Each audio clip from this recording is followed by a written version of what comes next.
and jobs that they were previously excluded from, like working as mechanics and drivers. In 1918, the Representation of the People Bill was passed, giving women the right to vote. However, it was only some women of a certain age and circumstance. It wasn't until 1928 that all women over 21 were finally allowed to vote. Once women were able to vote, the ball began rolling on other rights like political representation, access to greater opportunities, fairer pay, and working rights. As you can see, change takes time. It wasn't until 1979 that Britain had its first female Prime Minister, which was 76 years after Emmeline Pankhurst first established the Women's Social and Political Union. So what does gender equality look like today? We are fortunate to live in a time and place where incredible opportunities are in abundance. Everyone can get an education, access healthcare, get a job, and speak their minds. However, we still have some work to do before we reach equality for all. Today, women are still the minority in Parliament. Leadership roles and career fields like science and engineering, as well as making less money than men on average. So, this International Women's Day, think about what you could do to help in the fight for equality. Everyone benefits when we are all treated equally. Why not celebrate the amazing achievements of women you admire? Especially now you know just what it took to get there.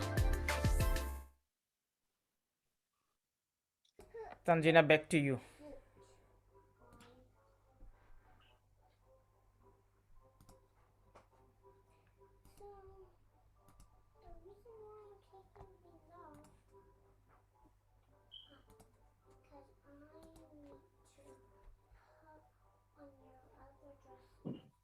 Thank you so very much.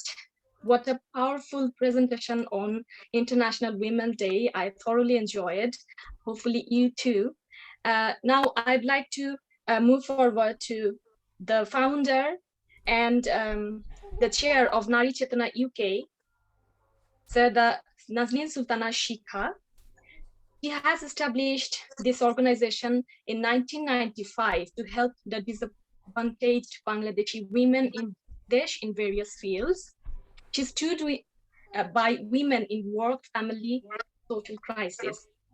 She is also the main organizer of today's event. So I'd like to hear from her. Ladies and gentlemen, please welcome Ms. Sayyeda Nazneen Sultana Shikha, our very own Shikhapa.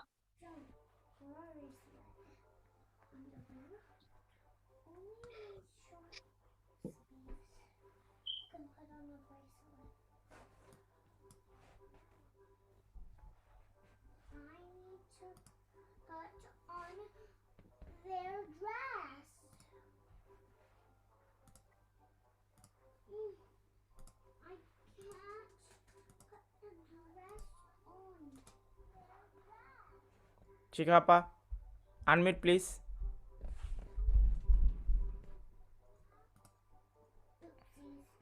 I forgot to take off the thing. Chikapa, unmute please.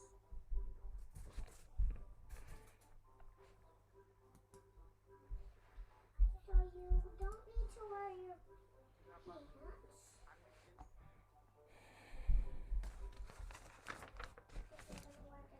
Shikapa, you are alive. Yeah.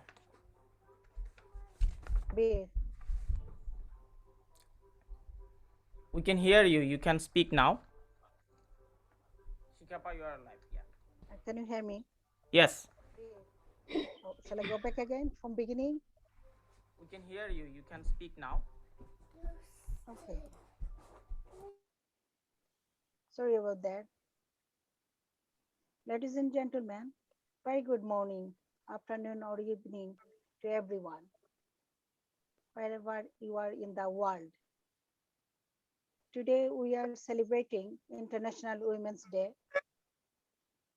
From the end of 2019, each and every one of us has been affected by COVID-19. Many people lost their loved one, and many we know have passed away. My deep condolence for every family that has suffered and lost someone. Welcome to the world of challenge of dreams, reconstruction, and survival. Without struggle, one cannot be anywhere. Without acceptance of difficulties, you wouldn't be able to take a step. Without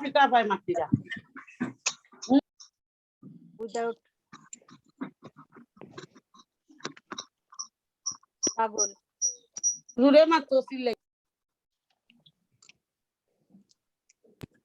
without struggle, one cannot be go anywhere.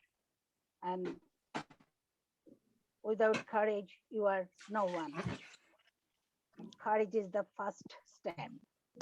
Today, Nari Chetona celebrating 25 years and Bangladesh celebrate its 50 years of independence.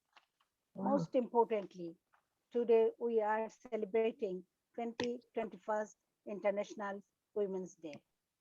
As we are continue to live in a world of gender, it is great to be gathered here with so many great women. Welcome to everyone. Thank you so much.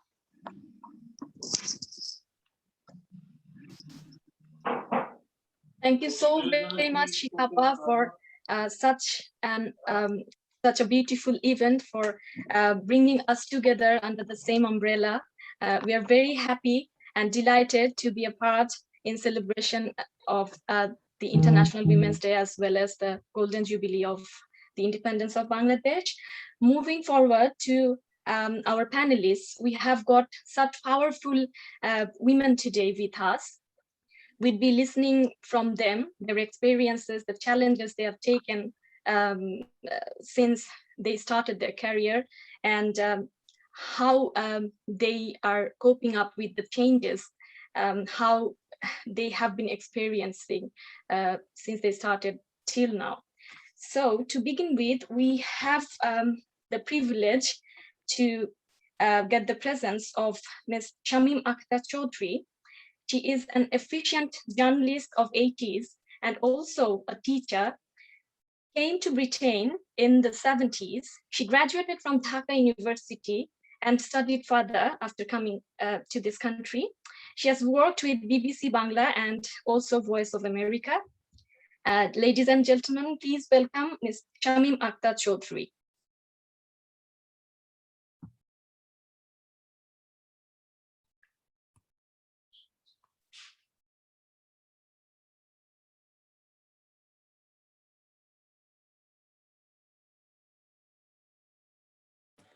Shamim Appa, are you here? So Tanjina, can we go? Okay. Shamim Right, Appa, are I you here? unmuted my.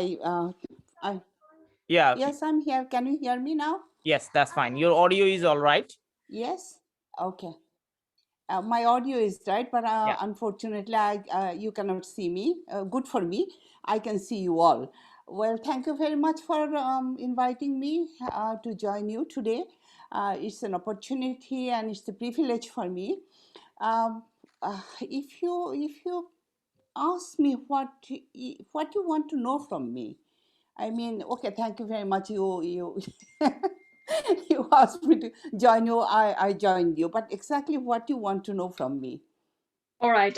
So, Ms. Shamima, would you encourage us by sharing your experience since you started your work after coming here? You joined in BBC Bangla, and then you have worked with Voice of America. So, can you compare in between the 70s, 80s, and 90th centuries working women, especially who have contributed in journalism? Okay, if that is what you want, all right.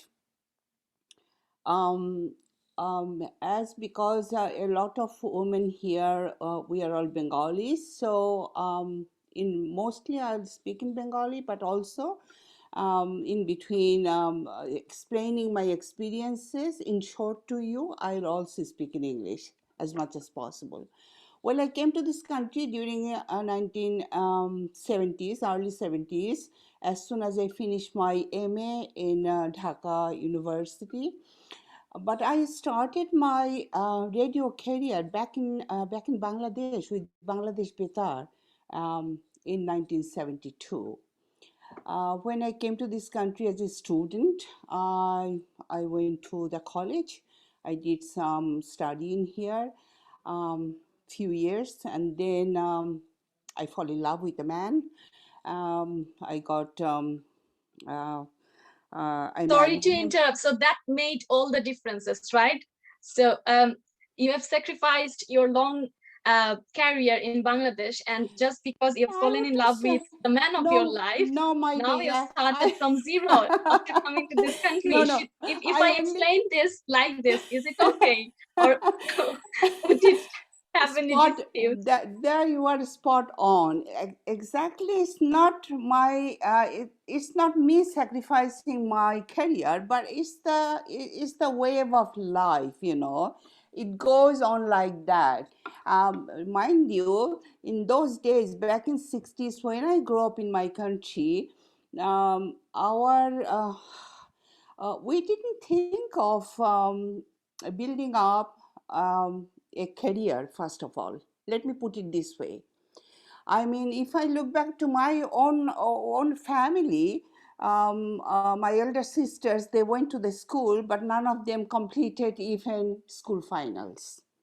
Yeah, that Class was a 9, very class common 10. phenomenon. Yeah, Yeah, right. class 9, class 10, and they're all, you know, married up. But when it came to our generation, this is a very interesting thing. In the same family, you know, in our generation, we wanted to go to college. We want to go to the street. We want to be freed from the family clutch. You know, the Muslim family always have their kind of very strict family rules and everything. But anyhow, when I came to this country as a student, when I got married, that was part of my, how do you say, part of my journey. And I was under tremendous pressure from my family, especially my beloved mother, to get married because she was thinking that I'm getting booty and nobody will ever marry me. So I had to get married anyway. I got married and then I took about 4 or 5 years time. I enjoyed my married life, enjoyed my first baby, enjoyed my life as a whole. And then after that, I got very tired. I thought enough is enough. I have done it. I have done the cleaning, I've done the ironing, I've done the shopping and cooking, and that's it. Enough is enough. I have to do something else. So I started to look for a job. I found a job in an office, but I wasn't happy. I always wanted to be a good news reader, and my inspirations came from Dilara Hashem and Anita Gulamali. They were two newsreaders, women newsreaders during 1960s, mid 60s, and they were very acclaimed at that time. And someone called what is her name? Shanal.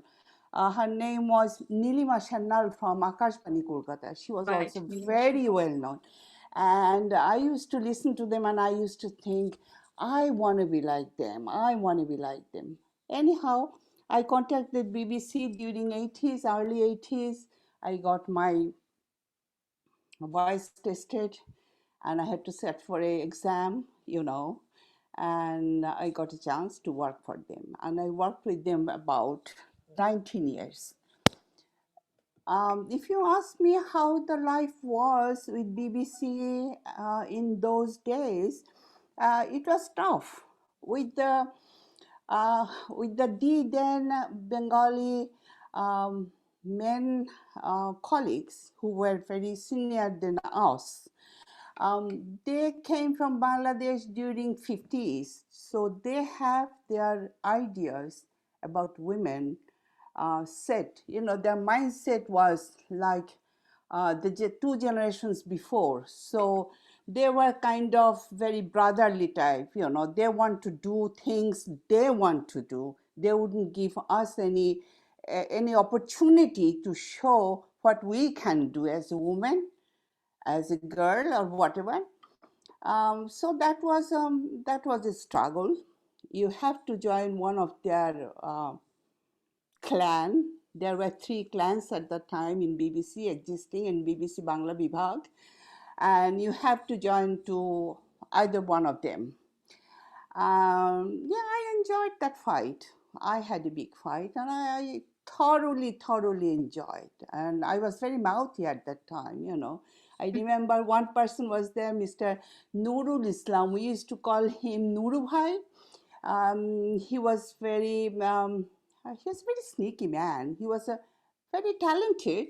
He has got a golden voice, but he was very sneaky. And one day I had a big fight with him, and I told him, "You see, Nuru Bhai, এই BBC আপনার বাপের সম্পত্তি না, আপনার পকেটের সম্পত্তি না। জানেন, আমার যদি কোনো প্রতিভা থেকে থাকে বা আমার যদি দক্ষতা থেকে থাকে, আমি আমার দক্ষতায় কাজ করে খাবো, আপনার বন্ধুত্ব নিয়ে কাজ করে খাবো না।" We did that So kind let of me thing, point out one thing here. You were rebellious, right? You rebelled No, against. it's not only me, it's all of us in our generation. We started to do that. And then BBC was also a bit different at that time. John Clapham was he was a clergyman, but he was the head of Bangla service. So BBC, Deutsche Welle, and Voice of America, all those radio stations, they worked in a different way. But since 1990s, they started to change. They started to incorporate more news, and they gave us training, and we became, we became report. We started to report desk reporting. We started to do the desk reporting from that time. That time, during that time, you have been doing newsroom journalism, if I'm not wrong, right? It was reporting, writing, reporting, and then also going out to do the reporting. It also So outdoor reporting was also available at the time. Yeah, we had to fight.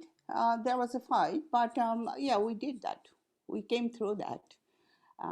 There were a bunch of girls like me, Anita Wilcox, myself, Najma Chaudhuri, Manushi Borua. We were all there working, and we had great times fighting with the men force as well. If I may ask one question to you. Yes, After sure. coming to this country, you were all alone, and you had to manage your household works as well as your very responsible Sure. job. So you had to maintain your journalism career as well. Did you have to struggle a lot? How did you balance in between these two? I think, in our time, we wanted to be the Wonder Woman. We want to be, really, we wanted to be a Wonder Woman. We want to have a wonderful house, tip-top condition. We want to cook. We want to do everything. It was a struggle, but Don't you think that it's too much sometimes? Yes. Like, why everything has to be in place all the time? Yes, yeah, it was too much. No doubt about that. No doubt about that. But I was also very lucky. My husband was very supportive, and I salute to that man. He left me more than a decade now, but he was a very good, solid support behind me.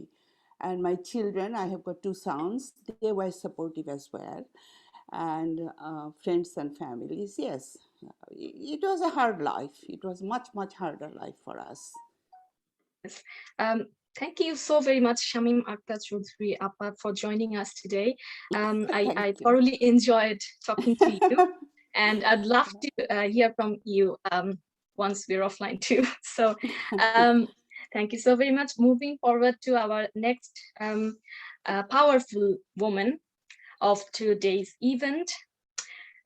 If I introduce her like this, there's a saying that work until you no longer have to introduce yourself.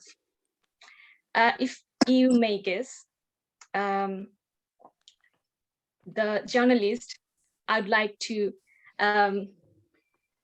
present to you now, she is none other than our very own Munni Shaha, one of the trailblazers of television journalism in Bangladesh, and also the first female journalist to head a news channel. She is a Gandhian philosopher who is fiercely brave to work for the marginalized people. Ladies and gentlemen, please welcome Ms. Munni Shaha. Thank you. Thank you. মুনিদি আদাব, Tanzina Thank বলছি, you. ভালো লাগছে Tanvir. আপনার কাছে পেয়ে, So sweet. আপনার So কাছে sweet, শুনতে চাই Tanvir. আপনার। And you guys are so kind. Thank you for inviting me such a nice program. This is the first time this kind of conversation or webinar I'm just taking part. So I'm sorry that my voice is not supporting, but okay. That's why I'm As helping Tanvir, you. okay. Munidi, sorry to stop you before you start. I just wanted to play one of your videos, please. Yeah. Okay, thank you. Ladies and gentlemen, please enjoy the biography of Munni Shaha.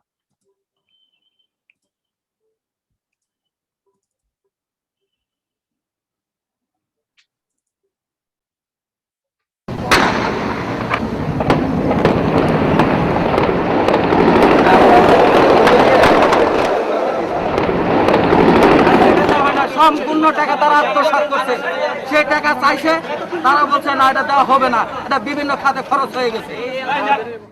I was one of 11 children who had been forgotten to be sent to school.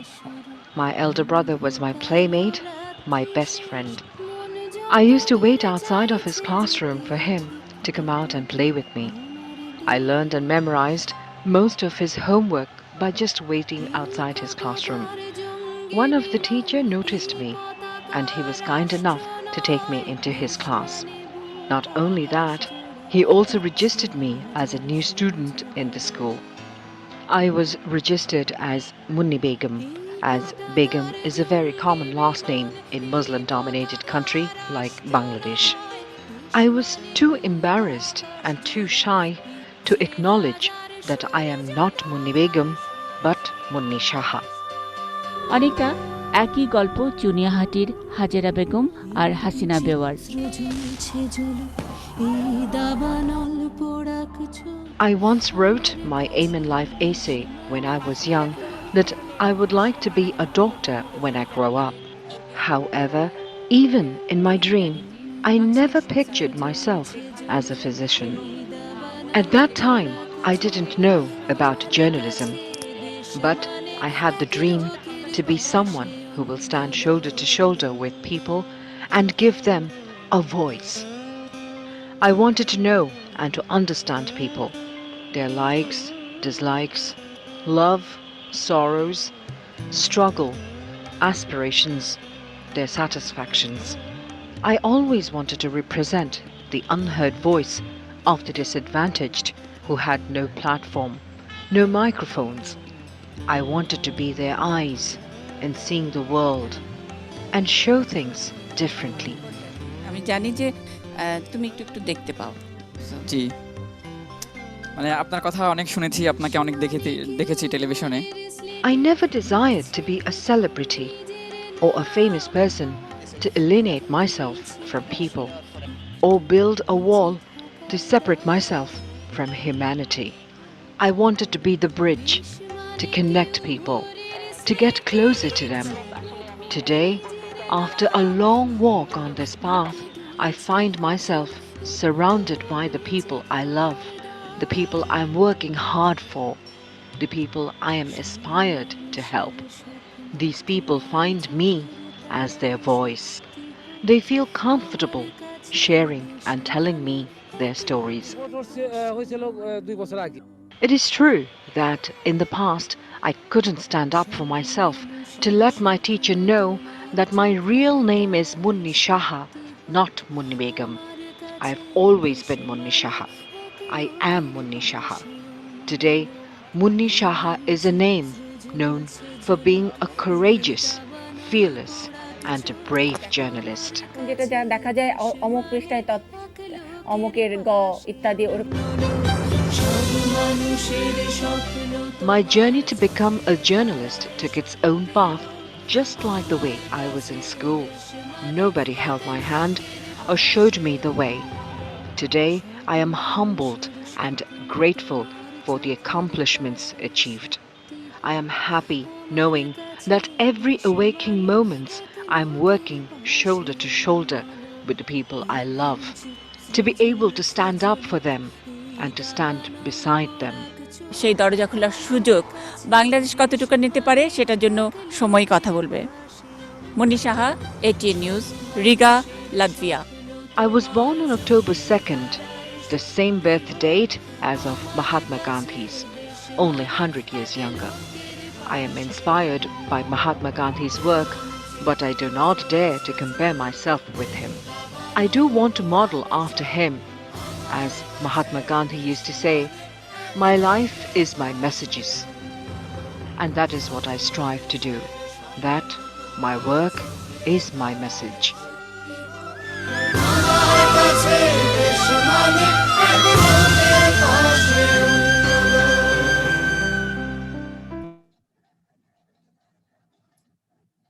Didi, over to you. আমার মনে হয় এখন যদি কাউকে জিজ্ঞেস করা হয় তোমার এইম ইন লাইফ কি, কেউ কেউ হয়তো বলবে, নিশ্চয়ই বলবে আমি মুন্নি সাহা হতে চাই।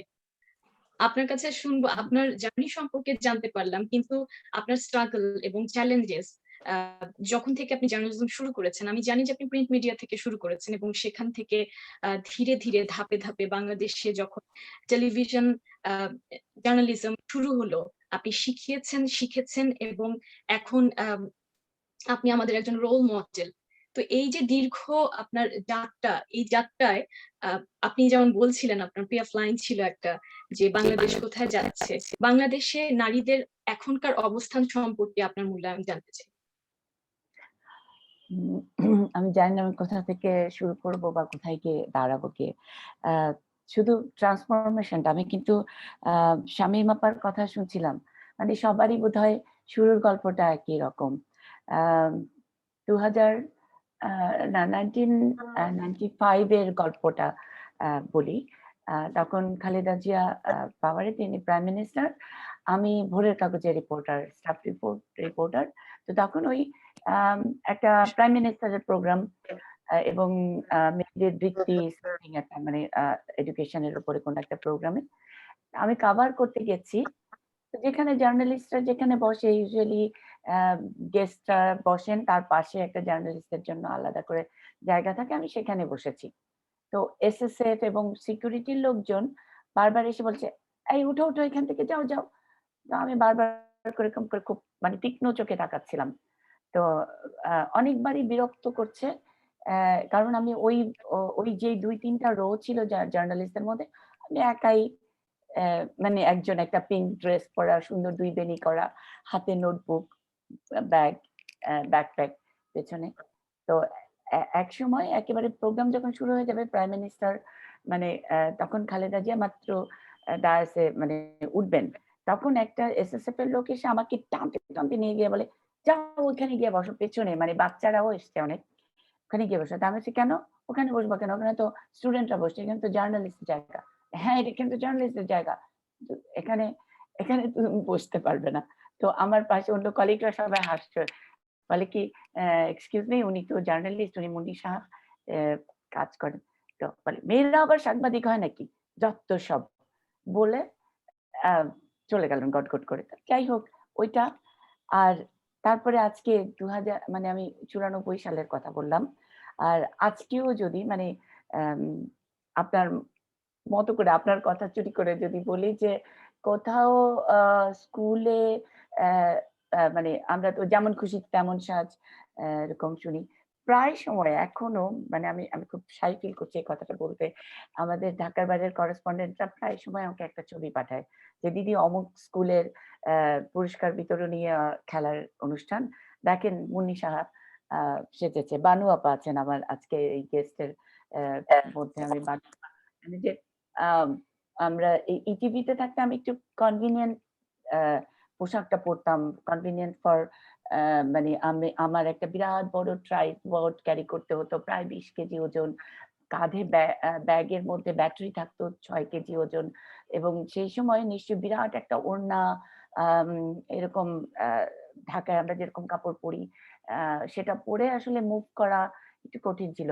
তো সবসময় আমার পোশাকটা ছিল মানে ইটিভির সিম্বলিক আর কি। সবাই মনে করতো যে একটা মেয়ে জার্নালিস্ট হবে, চুল ছোট থাকবে, খুবই শর্ট টাইপের একটু পাঞ্জাবি টাইপের কিছু একটা পরবে, জিন্স পরা থাকবে, জুতো মানে খুব ভালো কমফোর্টেবল জুতো, মানে স্নিকার টাইপের পরতাম, মানে যাতে অন দ্য গো থাকতে পারি। এটা আমি একেবারে ডেলিভারিটলি করেছিলাম, শুধুমাত্র যাতে অসুবিধা না হয় আমার কাজটার। সো ওই ট্রান্সফরমেশনটা এখন যে মেয়েরা আবার সাংবাদিক হয় নাকি, একজন মানে সিকিউরিটি পার্সোনাল ধ্যাত বলে আমাকে একটা ধমক দিয়ে চলে গেল। আর আজকে জার্নালিস্ট সাজলে, মানে নট মুন্নি সাহা লেখে না কিন্তু তাদের ট্যাগের মধ্যে লেখে জার্নালিস্ট, হাতে একটা মাইক্রোফোন, একটা সোলার মাইক্রোফোন একে, আর সাইডে একটা ওনার মতো বা কিছু একটা দোপাট্টার মতো কিছু একটা সাইডে শল দিয়ে, জিন্স পর এরকম করে দাঁড়িয়ে ছোট চুল করে এরকম। তো অনেকেই এটা এসে বলে, আমার খুব ভালো লাগে। আর শুধু জার্নালিজম কেন, আমার গতকাল নারী দিবস উপলক্ষে কয়েক মানে একটা ব্যাংকের, প্রাইভেট ব্যাংকের অনেক মেয়েরা আমাদের অফিসে আসছে ভিজিট করার জন্য। মানে তাদের নারী দিবসের ওইটাই আর কি প্রোগ্রামের মধ্যে তারা প্ল্যান করেছে যে আমাদের অফিস ভিজিট করবে এবং আমার সঙ্গে কিছুক্ষণ সময় কাটাবে। এবং একজন এসে বলছে যে দিদি দেখেন আপনার মতো করে চুল কেটেছে, মানে সবাই আমাকে কাজ করার সময় মানে বলে মুন্নি সাহা হয়েছে, মানে একটু একটু খোঁচা দেয়, একটু টন্ট করে, একটু খ্যাপায়, বাট এটা ও মনে করে দিস ইজ মানে এইটাই খ্যাপানোটা, এই ট্রলটা, এই টন্ট করাটা এক ধরনের পজিটিভ ভাইব দেয় তাকে। তো নারী দিবসে তারা তাদের প্রোগ্রামটাই ওরকম করেছে যে এসে দেখা করবে, মানে সবাই মিলে মেয়েরা সবাই এক রকমের কাপড় পরে এসে দেখা করবে। তো এটা আমার জন্য একটা বিরাট প্রাপ্তি, শুধু সাংবাদিকতাই নয়, অন্য প্রফেশনেও মেয়েরা বলে। আরেকটা জিনিস আমি একটু সবার সঙ্গে শেয়ার করতে চাই। আমার যেই ভিডিওটা তানভীর দেখালো, আমি সো গ্রেটফুল। আমি দেখতে দেখতে একটু লস্ট হয়ে গেছিলাম, এটা একটু অনেক বছর আগে করা। এখন আমি একটা প্রোগ্রাম করি এটি নিউজে, আমি খুব রিলিজিয়াসলি করি এবং আমি মনে করি যে আমার বোধহয় সাংবাদিকতার তো অনেক অনেক জায়গা। হ্যাঁ, আমি খুবই চ্যালেঞ্জিং রিপোর্টার, আমি খুবই ডিয়ার, আমি যুদ্ধ কভার করেছি, আমি প্রায় সাবকন্টিনেন্টের প্রায় সবগুলো দেশের বড় বড় ইভেন্ট, মানে ধরেন ইলেকশন কভার করেছি, আমেরিকান ইলেকশন কভার করেছি, ইন্ডিয়ান ইলেকশন পরপর দুবার, পাকিস্তানের ইলেকশন যে সময়ে বেনজির ভুট্টো মারা গেল সেই সময় সারাক্ষণ মনে হতো এই বোধহয় আমার পাশের গাড়িটা ব্লাস্ট হবে, এই বোধহয় আমি মারা যাব।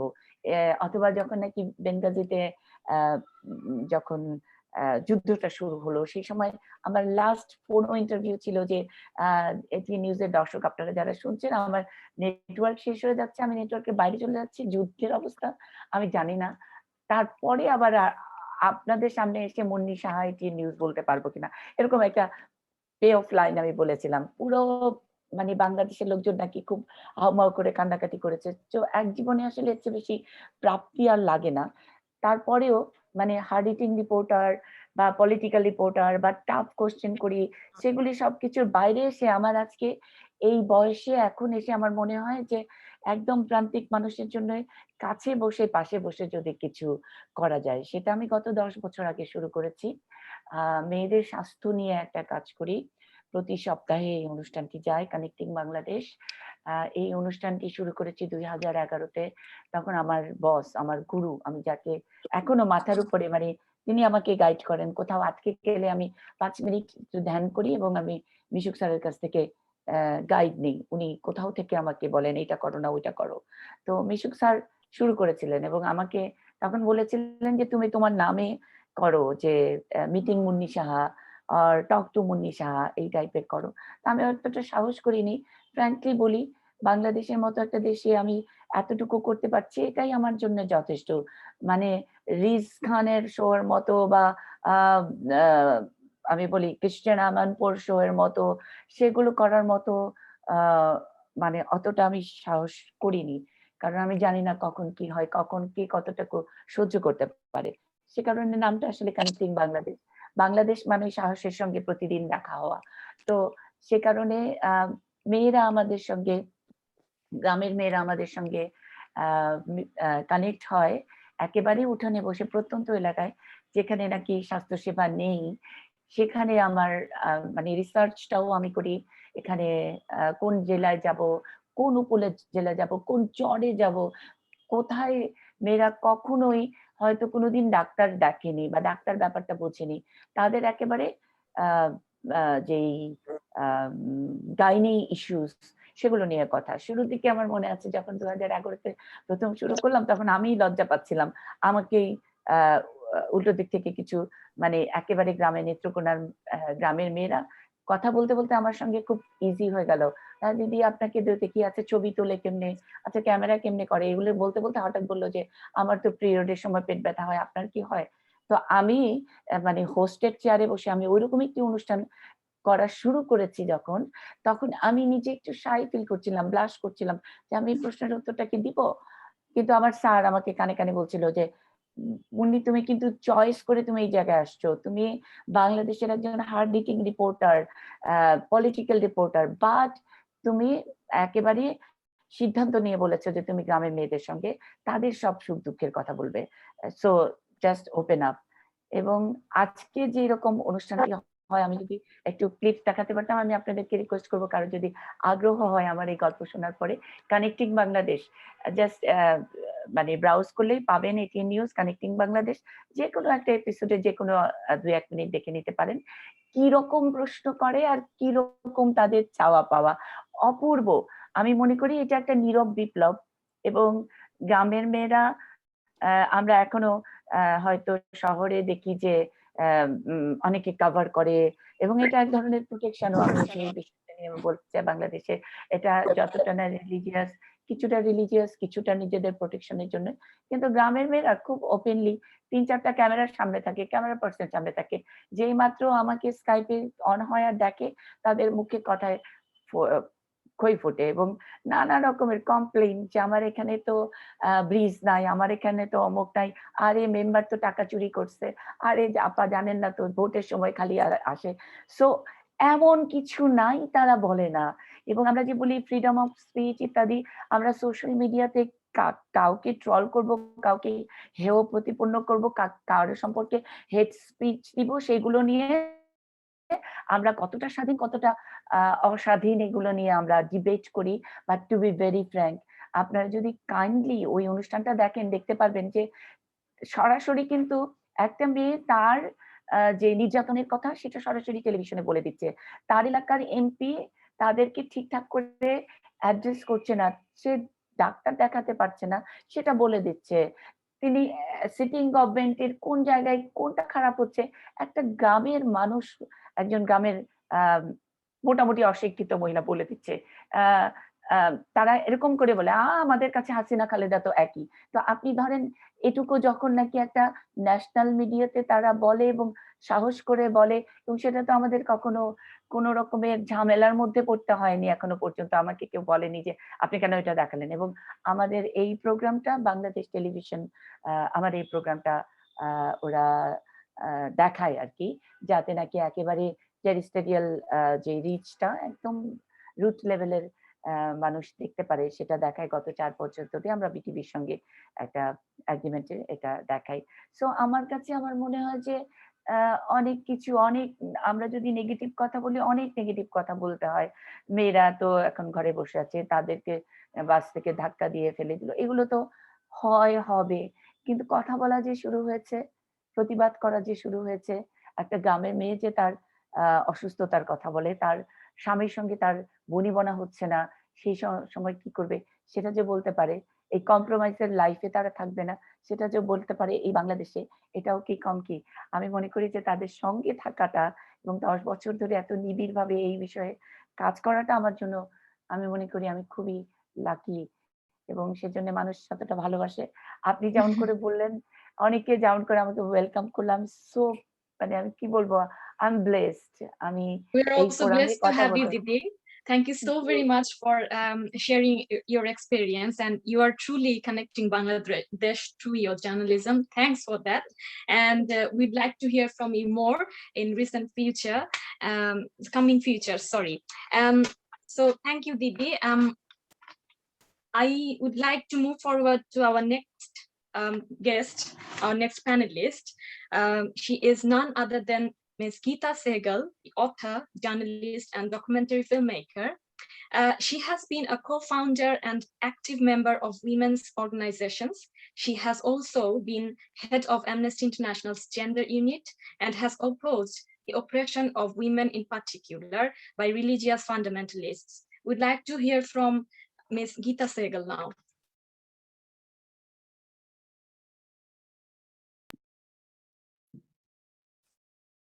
Hello, good afternoon, good evening. I'm speaking to you from a long distance away, and it's a real privilege to join this event, a London, Bangladesh, and truly international event. I thought I'd celebrate International Women's Day with you by talking about some exciting developments in the struggle for secularism all over the world. And particularly as Bangladesh and Bangladeshi women have been absolutely central to that struggle.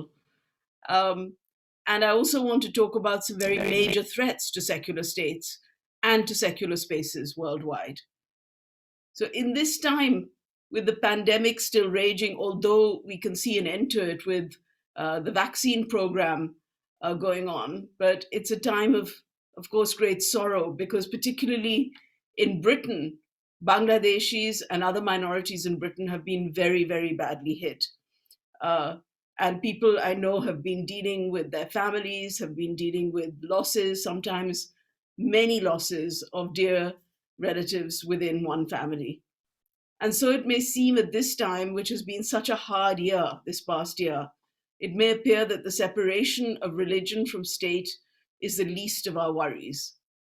I think it has never been more important to emphasize how the secular ideal can help to contain the power of unreason and conspiracy, of hereditary and religious privilege. Secularism has never been more needed to inform all our work, our educational work, our health work, our work on violence against women, and the protection of gay and lesbian rights. In so many countries, women are leading the fight to defend secular principles. In Argentina and Ireland, abortion has been legalized. Poland's right-wing government tried to roll back existing abortion rights and was met with massive protests on the streets. In Sudan, they have won, at least for a while, the fight for secularism, overthrown the genocidal leader Bashir, and ended the rule of Sharia law. And that is particularly important not only for the whole of the Middle East, but I'm sure that many people watching this, Bangladeshis, will remember that when the Muslim Brotherhood came to power in many states, in Egypt, Tunisia, and many other states, they went to Sudan to celebrate. And in Sudan, they spoke and these Muslim Brotherhood leaders defended the Jamaat-e-Islami leaders, their brothers in the Jamaat-e-Islami, against the International Tribunal and the trials taking place to hold them accountable for war crimes. So I think we must connect these struggles and congratulate women in Sudan for standing up and doing what the entire international community couldn't do, and getting rid of Bashir. India is a state which already has a secular constitution, as Bangladesh did at its founding. And in India, Muslim women have had to take to the streets to defend their right to citizenship, invoking the preamble to the Indian Constitution in defense of a religiously plural nation. And I know this will mean a lot to you in Bangladesh and Bangladeshis in Britain, because Bangladesh, of course, established a secular socialist republic on its founding. And I think we have to remember those founding principles, these progressive founding principles of our country as we celebrate International Women's Day today. So whether defeating far-right Christian fundamentalism or Muslim fundamentalism or opposing ascendant Hindu fundamentalism, secular principles are the core of numerous struggles, especially the struggle for citizenship itself. Secularism is a precondition for a politics that combines liberty, that is freedom of thought, and speech with equality. People should not be defined by the religion into which they were born. And so other hereditary principles such as caste and race can be dismantled. Nor should anyone be attacked on the basis of their religion. These twin principles were foundational to the Indian anti-colonial struggle and informed the liberation struggle of Bangladesh later. And as we all knew, that ending imperial rule in the 1940s was only the beginning of a very long fight for inequality. So I think it's important to remember our history and to oppose those on the right who use the Enlightenment to assert Western superiority, but not to challenge unreason, and those on the postmodern left, modernist left, who use it as a mirror image to argue inaccurately that secularism was simply a product of imperialism. Unfortunately, a lot of universities and academics are saying these kinds of things today. And I think the struggle of women in Bangladesh stands as testament to how wrong those views are. And I think that's what we have to recall as we renew our struggle to continue and to maintain secularism as one of the founding principles of the liberation struggles of South Asia and of many other countries, and to restore those principles where they belong. Thank you. Thank you so very much, Ms. Geeta Sehgal, for such a powerful presentation. Thank you. We are very privileged to have you today, and we look forward to hearing from you shortly again. And moving over to our next panelist, she is none other than one of the most popular journalists in Bangladesh. She is the special correspondent of Ekatto Television. She has received huge appraisal for many of her phenomenal journalistic explorations and bringing attention of the mass through her extraordinary skill. She is brave and works effortlessly to make a difference in the news media and also to break the stereotypes of society. Ladies and gentlemen, please welcome Ms. Farzana Rupa. Rupa appa, assalamualaikum, কেমন আছেন? Thank you. Hello, Atsi. And is there any arrangement for the translation? Because here I can see people of English speaking. So if I speak in Bangla, yeah, you can speak Bangla. That's not a problem. That's not a problem. So, Papa, yes. So there are some arrangement for translation, right? Yeah, that yeah. I believe. Okay, great, super. Thank you. So আমি Gita GK শুনছিলাম এবং লড়াইটা আসলে হচ্ছে সেকুলারিজমের লড়াইটা হচ্ছে এমন এক পৃথিবীর, সেটা সুদান হতে পারে, সেটা তামিলের হতে পারে, সেটা হতে পারে মেক্সিকোর সেই নারীর বা আফ্রিকার সেই মায়ের, যাকে আসলে যখন যুদ্ধ হয়েছিল তখন যুদ্ধ শিশুরই জন্ম দিতে হয়েছিল। ফলে আমি যদি সাংবাদিকতার কথা বলি, সাংবাদিকতা এখন পৃথিবীতে যে জায়গাতে আছে সেখানে আর কোনো সীমানা নেই। এবং মুন্নি সাহাকে দেখছিলাম যে সীমানাটা আমরা বহু আগে উতরে গেছি। এই যে এখন নারী দিবসের আমরা কথা বলছি, এখানে আর হচ্ছে আমরা বলছি না যে আমার এডিটর আমাকে হচ্ছে অ্যাসাইনমেন্ট দেয় না, আমরা বলছি না যে এখন আর আমার কাজের তেমন সুযোগ আমি পাই না। ফলে আমি মনে করি যে আজকে বাংলাদেশের প্রেক্ষাপটে স্বাধীনতার 50 বছরের সামনে দাঁড়িয়ে এটি হচ্ছে আমাদের অর্জন, যে আমরা আমাদেরকে প্রমাণ করতে পেরেছি। তবে আবার ওই জায়গাটিতে যেতে হবে যে এর পরের লড়াইয়ের জায়গাটা কি এবং এর পরের ধাপটা কি। আমরা যারা প্রথম প্রজন্মে সাংবাদিকতা করলাম বা প্রথম প্রজন্মে নানান রকম কার্যক্রমের মধ্যে দিয়ে এই পর্যন্ত আসলাম, তাদেরকে অনেকগুলো যুদ্ধ করতে হয়েছে। সেই যুদ্ধ করতে গিয়ে আমরা সমাজে অনেক শত্রু তৈরি করেছি, সমাজে আমরা অনেক বন্ধু হারিয়েছি, যেটা অবশ্যম্ভাবী ছিল। আমরা আমাদের জীবনটাতে এমন অনেক সংকট তৈরি করেছি যাতে সারাক্ষণ আমাদেরকে নানান রকম নিরাপত্তাহীনতার মধ্যে দিয়ে পথ চলতে হয়েছে। এর পরের প্রজন্মকে হয়তো সেটি করতে হবে না। তানজিনা বলছিলেন যে বাংলাদেশে আমরা কাজ করতে গিয়ে নানান রকম সংকট, পরিচিতি, এবং তিনি আমার নামের আগে পপুলার শব্দটি ব্যবহার করেছেন। পপুলার শব্দটা খুব বেশি আমার সাথে যায় না। আমি জানতাম যে আপনার এখানে একটা এক্সকিউজ আসবে। আমি কেন বলছি, কারণ এখানেও যখন আমরা ব্রিটিশ বাংলাদেশি ডায়াসপোরাতে কথা বলি, কেন আমি এই শব্দটি ব্যবহার করেছি, আমি যথেষ্ট বিশ্লেষণ করেই আসলে ব্যবহার করেছি শব্দটি। কারণ ফারজানা রূপা বা মুন্নি সাহা, এদের এক নামে মানুষ চেনে। কেন, মানে ম্যাস পিপলের কাছে আপনারা ভীষণ জনপ্রিয়, সে কারণেই পপুলার শব্দটি ব্যবহার করেছি, with all due respect to this to you all ladies who are working effortlessly and making a difference in the society. আমি বরং বলি যে ভালোবাসা এবং হচ্ছে জনপ্রিয়তা এবং হচ্ছে চেঞ্জ মেকার, আমাদের সাংবাদিকতা নিশ্চয়ই মানুষের ভালোবাসা দিয়েছে, খ্যাতি দিয়েছে, এবং জনপ্রিয়তা কতটুকু দিয়েছে সেটি আমি নিশ্চিত নই। কারণ যে বিষয়গুলো নিয়ে কাজ করি আমরা সকল নারীরা, প্রথম কথা হচ্ছে সমাজে টেলিভিশনের পর্দায় আমাদের যেরকম উপস্থিতি, সেটা যেরকম প্রিয়তা দেয়, তেমনি সমাজের বড় একটা অংশকে এখনো অস্বস্তিতে ফেলে।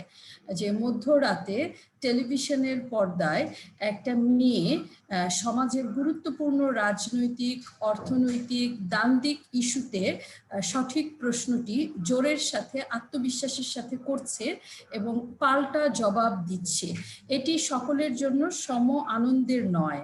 ফলে এই জায়গাটিতে আমি বলবো যে কখনো আমরা জনপ্রিয়তার পিছনে ছুটিও নিই। যেমন আমার সহকর্মী নাদিয়া শারমিনের কথা আমি বলতে পারি। হেফাজতের সমাবেশ কভার করতে নাদিয়া যখন মাঠে গিয়েছিল, তখন গীতার সাগল যে ধর্মভিত্তিক রাজনীতি নিয়ে তার অভিজ্ঞতা এবং পর্যবেক্ষণ বলছিলেন, তার সরাসরি শিকার হয়েছিলেন গীতা, আমাদের নাদিয়া। এবং সেই নাদিয়া কিন্তু সেই পথ উতরে তার ট্রমা কাটিয়ে এক মুহূর্ত সাংবাদিকতা থেকে পিছু হটেননি। আমি যখনই নারী দিবস বা নারী ইস্যুতে কথা বলতে যাই, তখন হচ্ছে সবসময় আমার এই সহকর্মীর প্রতি আমি শ্রদ্ধা জানাই। এই যে বাংলাদেশে মেয়েরা কাজ করছে, মেয়েরা একটা সময় পর্যন্ত, ওই যে 95 সাল থেকেই কিন্তু রাজনৈতিক বিটে মুন্নি সাহারা কাজ করতে শুরু করেছেন। এটি হচ্ছে অস্বস্তির জন্ম দিয়েছে। এই যে এই অস্বস্তির জন্মটা আমাদেরকে কখনো আমরা এটা থেকে পিছন ফিরে যাইনি। এটি হচ্ছে আমি বলবো যে গুরুত্বপূর্ণ একটি নোট বাংলাদেশের নারী সাংবাদিকদের জন্য, যে কারণে অন্য পেশায় ব্যাংকার মেয়েরাও তাদের উৎসাহ খুঁজবার জন্য মুন্নি সাহার কাছে আসেন। এটি হচ্ছে আমি বলবো যে আমাদের প্রথম প্রজন্মের সাংবাদিক মেয়েদের অর্জন। এর পরের জায়গাটি কি? এর পরের জায়গাটিতে গুরুত্বের সঙ্গে যেতে হবে। সেটি হচ্ছে আমরা দেখা যাচ্ছে যে নারী সাংবাদিক যে সংখ্যায় আছে, এই সংখ্যাটি মুন্নি সাহা দ্বিতীয় জন হচ্ছেন না, তৃতীয় জন হচ্ছেন না, চতুর্থ জন হচ্ছেন না, এই সংখ্যাটি বাড়ছে না। এই জায়গাতে এক ধরনের সিল্ড অবস্থা তৈরি হয়েছে। এটার কারণটা কি, টু বি মোর স্পেসিফিক, এটার পেছনের কারণটা কি বলে আপনি মনে করেন? কেন নারীরা কি উৎসাহ হারিয়ে ফেলছে এর জার্নালিজমের মতো একটি চ্যালেঞ্জিং প্রফেশনে আসার ক্ষেত্রে, অথবা এটা কি আমাদের মেন্টরিং এ কোথাও সমস্যা রয়ে গেছে, তারা আসতে চাচ্ছে না? সমস্যাটা কোথায় হচ্ছে, তৈরি কেন হচ্ছে না? একজন মুন্নি সাহা যখন তৈরি হয়েছেন, একজন ফারজানা রূপা যখন তৈরি হয়েছেন, আপনারা বিভিন্ন ধরনের চ্যালেঞ্জ নিয়েছেন। আমি এটিও যোগ করেছি যে আপনি ব্রেকিং স্টেরিওটাইপ, তো এখন কেন একজন মুন্নি সাহা বা একজন ফারজানা রূপা তৈরি হচ্ছেন না? এটার পেছনে কারণটা কি হতে পারে বলে আপনি মনে করেন? হতে বা পারে যে আটকে আমরা গেছে কেন? জায়গা দখল করে রেখেছি, অবসরে যাচ্ছি না, অবসরে যেতে হবে, জায়গা খালি করতে হবে।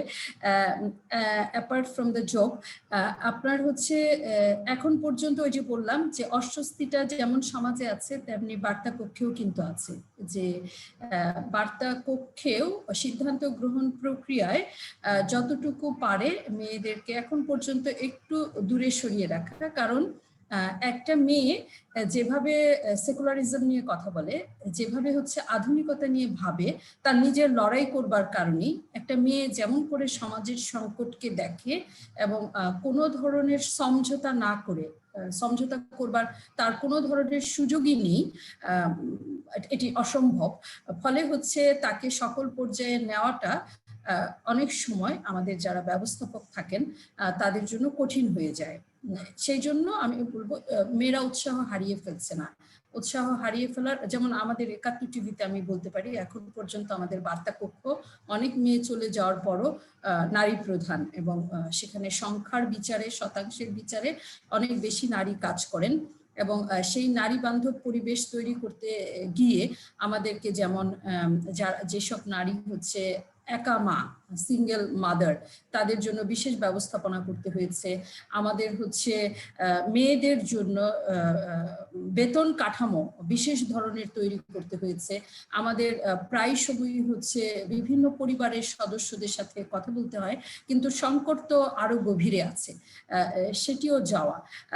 গোটা দেশ, গোটা সমাজ থেকে গণমাধ্যম কোনো বিচ্ছিন্ন জায়গা নয়, এটিও আপনাকে বুঝতে হবে। এবং এইখানে হচ্ছে ধর্মভিত্তিক রাজনীতির প্রসঙ্গটা সুদান থেকে শুরু করে পাকিস্তান হয়ে বাংলাদেশ পর্যন্ত একটি গুরুত্বপূর্ণ অধ্যায়, এবং গত কয়েক দশকে এটির যে বিবর্তন, সেই পরিবর্তন প্রভাব, তার ধারাবাহিকতায় কিছুটা হচ্ছে স্থবিরতা এসেছে। বার্তা কক্ষ অনেক কিছুকেই ছাড় দেয় না। সাংবাদিকতা করতে গেলে, মাঠে ঘাটে চলতে গেলে মুন্নি সাহাকে তার পোশাক নিয়ে ভাবতে হয়, পোশাক নির্বাচন করতে হয়। মুন্নি সাহাকে ভাবতে হয় যে রাতে আমি কোথায় থাকবো, সেই পথ নির্ধারণ করতে হয়। সেই জায়গায় নানান রকম বাধা তো এখনো আছে। চলে আসে, এখনো পর্যন্ত নিরাপত্তা নিয়ে শঙ্কার কারণ থেকে যায়, সেটি কি আপনি বলতে চাচ্ছেন? নিরাপত্তাহীনতা আমি বলবো না, কারণ হচ্ছে মাঠে সাংবাদিকতা করতে গিয়ে বা মফস্বলে রাত কাটাতে গিয়ে কখনো কোনো নারী সাংবাদিক আক্রান্ত হয়েছেন তেমন ঘটনা নেই। তবে অস্বস্তি আছে। আমি বলবো যে সেই অস্বস্তিটা পারিবারিক কাঠামো, সামাজিক কাঠামো থেকে ডিঙানোর জন্য যে প্রাতিষ্ঠানিক সহায়তা, প্রাতিষ্ঠানিক সংবেদনশীলতা দরকার, সেই জায়গাতে গত ২ দশকে আমরা যতটুকু এগিয়েছি আবার হয়তো একটুখানি স্থবির হয়ে আছি। এই জায়গাতে আরেকটা বড় ধাক্কা লাগবে। সেই জায়গাটা কি আপনি মনে করেন রূপাপা যে প্যান্ডেমিকের একটা প্রভাব আছে? কারণ সম্প্রতি ইউনাইটেড নেশনস এর একটা জরিপে বেরিয়ে এসছে যে জেন্ডার ইকুয়ালিটি নিয়ে যে আমরা কাজ করছি, নারীরা যেভাবে এগিয়ে যাচ্ছিল, প্যান্ডেমিকের কারণে সম্ভবত সেটি ২৫% পিছিয়ে যাবে। বাংলাদেশেও কি এর প্রভাব পড়তে পারে? এবং আমি দেখেছি যে সম্প্রতি জার্নালিজমে যারা কাজ করেছেন, নারীদের কথা বলবো, তারা এই পেশা বিচ্ছিন্ন হয়ে অন্য কোথাও যুক্ত হচ্ছেন। এর পেছনের কারণগুলো কি হতে পারে বলে আপনি মনে করেন? যেমন ধরেন বাংলাদেশে যদি টেলিভিশনের সাংবাদিকতার কথা বলি, টেলিভিশনের সাংবাদিকতাতে প্রথম ৫ থেকে ৭ জনের পরে যারা আছেন তাদের সাথে বেতন কাঠামোর বিস্তার ফারাক আছে। ফলে হচ্ছে যে এই ৫-৭ জনকে দেখে টেলিভিশনকে যাচাই করা যাবে না, এটি একটি নোট। আর একটি হচ্ছে বাংলাদেশের সাংবাদিকতার ক্ষেত্রে মহামারীর প্রসঙ্গটি খুব যাবে না, কারণ মহামারীর সময় যদি আপনি টেলিভিশনের বাস্তবতা দেখেন, ইভেন পত্রিকাতে যে কয়জন নারী সাংবাদিক আছেন তারা সবচেয়ে বেশি গুরুত্বপূর্ণ কাজগুলো করেছেন। এবং আমি অন্য পেশার ক্ষেত্রেও বলবো, নারী নার্সরা সাহসিকতার সাথে কাজ করেছেন, নারী টেকনিশিয়ানরা কাজ করেছেন, নারী ডাক্তাররা কাজ করেছেন, রাজনীতিবিদরা কাজ করেছেন। ফলে হচ্ছে সামগ্রিকভাবে মুন্নি সাহা কিছু বলতে চান। মুন্নিদি কিছু বলবেন? আমার মনে হয় যে আমাদের আনমিউট করতে হবে। আচ্ছা, আমি একটু যোগ করতে চাই। রূপা যেটা বলছিল সেটা মানে তোমার প্রশ্নটা যে প্যান্ডেমিকের সময় অনেক মেয়েরা হয়তো জার্নালিস্টরা কাজ ছেড়ে অন্য কিছু ভাবছেন। বাংলাদেশের জন্য এই চিত্রটা উল্টো করতে হবে। মানে যারাই রিসার্চ করছেন তারা বোধহয় ঠিকঠাক করে করছেন না, বরং বাংলাদেশের সাংবাদিকতা কেন সব পেশায় নারীরা এই প্যান্ডেমিকের সময় যেই রোল প্লে করেছে, আপনি তো দেখেন যে বাংলাদেশের প্রধানমন্ত্রী যে 3 জন শীর্ষ নেতার একজন হলেন এই প্যান্ডেমিক সময় করোনা হ্যান্ডেলিং এর জন্য, মানে তারই কিন্তু অনুসারী সব। এবং আপনি ব্যাংকার বলেন, সাংবাদিকতা বলেন, যাই বলেন, রূপা তো একদিনের জন্য তো নিউজরুম ছাড়ে নাই। আর আমি এমনিতেই তো নর্মাল আমার ডিউটি আওয়ার সবাই মনে করে যে 24 ঘন্টায় কাজ করি, কিন্তু অফিসে তো আর 24 ঘন্টা সব সময় অন্য টাইমে, বা এখন একটু প্যান্ডেমিক কম ছিল না, কিন্তু প্যান্ডেমিকের টাইমটা স্পেশালি সকাল 9টা থেকে রাত 12টা অবধি, যেখানে আমাদের 400 মানুষ আমরা কাজ করি, সেখানে 37 জন দিয়ে যখন নাকি একটি চ্যানেল চালাতে হয় তখন, এবং আমার চারপাশে আসলে আমি যদি পার্সেন্টেজ করি, আমি আমার নিউজরুমের কথা বলি, আর আমি তো সারাক্ষণ দেখতাম যে যার জায়গা থেকে রূপা তো নানা রকমের গেজেট পরে বারবার করে সে একেবারে সবচেয়ে আক্রান্ত মানুষটার সামনে গিয়ে দেখাচ্ছে, সবচেয়ে অমানবিক ছবিটার সামনে গিয়ে দাঁড়িয়ে রূপা গিয়ে সেটার প্রতিবাদের রিপোর্ট দিচ্ছে। সো এইটা এক ধরনের মাল্টিপ্লাই হয়েছে আমাদের সব ক্ষেত্রে। আমরা যে রোল প্লে করেছি, আমি প্রতিদিন 3টা শো করেছি, তো সারাদিন আপনি করলেই দেখবেন যে ডাক্তার, এই প্যান্ডেমিকের সময় হাত ধো, নমক টাইপ তমক টাইপের শো খালি একজনই দেখায়। সো আমার কোনো ভয় ডয় নাই, এই জাতীয় কথা আমাদের শুনতে হয়েছে। তাতে কি হয়েছে জিজ্ঞেস করে, আপনার কবে হলো, আপনি তো প্রেস রিলিজ দেন নাই, আপনার কবে প্যান্ডেমিক হয়েছে, আমি তো করোনা ডরাই না, এই ধরনের আমরা স্লোগান দিয়েছি। সো আমি রূপাকে একটু সাহায্য করার জন্য বলছিলাম যে আমাদের জন্য প্যান্ডেমিকের সময়কার মেয়েদের রোল, সাংবাদিকদের রোল, বাংলাদেশের মেয়েদের রোল, সেটা একটু অন্য করে বোধহয় গবেষণা করতে হবে। রূপা, সরি আমি ডিস্টার্ব করার জন্য। একদম। আমি শুধু আরেকটা পয়েন্ট বলে তানজিনা শেষ করতে চাই, সেটা হচ্ছে আপনি দেখবেন যে আমি অনেক আস্তে আস্তে কথা বলছি, সাধারণত এরকম বলি না। হ্যাঁ, বলবার কারণ হচ্ছে সামাজিক যোগাযোগ মাধ্যমে যখন কোনো কিছু সরাসরি সম্প্রচারিত হয় তখন অত্যন্ত ভয়ে থাকি। আপনি যে শুরুতে জনপ্রিয়তা শব্দটার কথা বলছিলেন, সেটাতে আবার ফেরত যাই। সামাজিক যোগাযোগ মাধ্যমে যাদের আমরা বাক স্বাধীনতার পক্ষে কথা বলি, তারা যেভাবে আমাদেরকে আক্রমণ করেন কেবলমাত্র নারী হবার কারণে, কেবলমাত্র প্রভাবশালী নারী হবার কারণে, কেবলমাত্র সকল কথা সকল সময়ে সঠিকভাবে বলবার যোগ্যতা থাকবার কারণে তাদের নানান রকম আক্রমণ, এবং সেটার বর্ণনা ধারাবাহিকভাবে আমি এখানে দিতে চাই না। তো সেই কারণে হচ্ছে অনেক আস্তে আস্তে কথা বলি যখন সামাজিক যোগাযোগ মাধ্যমে কোনো আয়োজনে বসি। আমি বলবো যে এই সময়ে এসে এই ভাবনাটাও খুব জরুরি। আসলে আমরা যারা কাজ করছি, আপনি বলছিলেন যে কেন মেয়েরা আসছে না, আসলে ইউটিউবে যখন কাউকে নিয়ে কোনো ধরনের বিকৃত মন গড়া ভিডিও তৈরি হয় এবং সেখানে হচ্ছে সাংবাদিকতার নামে ঘোষণায় দেওয়া হয় যেটি একটি একপাক্ষিক প্রযোজনা, এবং সেটি দেখে হচ্ছে পরিবার ধরেই নেয় যে সবচেয়ে প্রভাবশালী যে সাংবাদিক, সবচেয়ে বেশি বেতন পাওয়া যে সাংবাদিক, তাকে নিয়েই যদি এই জাতীয় কথা হয় তাহলে না জানি সেখানে কি হচ্ছে। ফলে এই জায়গাটি হচ্ছে, আমি বলবো আজকে যারা আমাদেরকে শুনছেন, আমরা যারা, আমি অন্য দেশে এখন পর্যন্ত এ নিয়ে গবেষণা করে উঠতে পারিনি, তবে বাংলাদেশে আমি এটি নিয়ে কাজ করছি। আমি অনুরোধ করব সকলকে যে বাংলাদেশে আমরা যারা নারী সাংবাদিক আছি, বাংলাদেশে যারা আমরা প্রভাবশালী নারী সাংবাদিক আছি, যারা আমরা ম্যাটার করি এই দেশে, তারা বিপন্ন বোধ করি সামাজিক যোগাযোগ মাধ্যমে নানান রকম আক্রমণের কারণে। এর প্রতিরোধের ব্যবস্থা কি হতে পারে, আন্তর্জাতিক কাঠামোতে এর প্রতিবাদ কি ধরনের হতে পারে, এবং এ থেকে মুক্তির উপায় কি, সেটি নিয়ে সুনির্দিষ্ট আলোচনা হতে পারে, ভাবনা হতে পারে। তানজিনা, ধন্যবাদ। অনেক ধন্যবাদ রূপা। Sorry to interrupt you, Tanzina. I need to welcome Tower Hamlets Executive Mayor John Biggs. John Biggs So Tanzina, if you just welcome John Biggs. John Biggs is here. Thank you so very much. Thanks to Papa, and moving forward, it's a pleasure to have the presence of the Executive Mayor of Tower Hamlets Council, Mr. John Biggs. Off to you. It's a pleasure. It's such an honor to get you here today, and we'd like to hear from you too. Off to you, Mr. John Biggs. Goodness me. That was a very brutal interruption by Tanvir. And I do appreciate being introduced. So I do have a few minutes, so you can certainly carry on a bit longer. So that's fine. So then we can carry on with our show, and I just requesting Tanzina to run a little bit the performance. Then people will get a chance to show the performance, and then. But then right. I do. So is it okay, Mr. John Biggs, if we move forward to our performers, one of the performers, if maybe we could listen to a song. A Bangladeshi singer is joining us. Her name is Aisha Jebin Deepa. So Deepa, are you here? Can you hear me?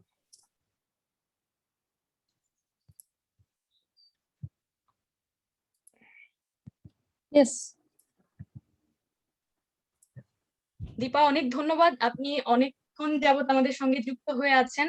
আমি জানি বাংলাদেশে এখন অনেকটা রাত হয়ে গেছে, তো আমরা আপনার কাছে আজকে কি শুনবো, একটি গান শুনতে চাই।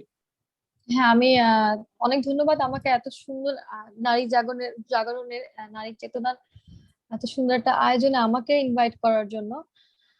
আর চেতনামূলক একটা গান আমি আজকে আমার পক্ষ থেকে উপহার দিতে চাই।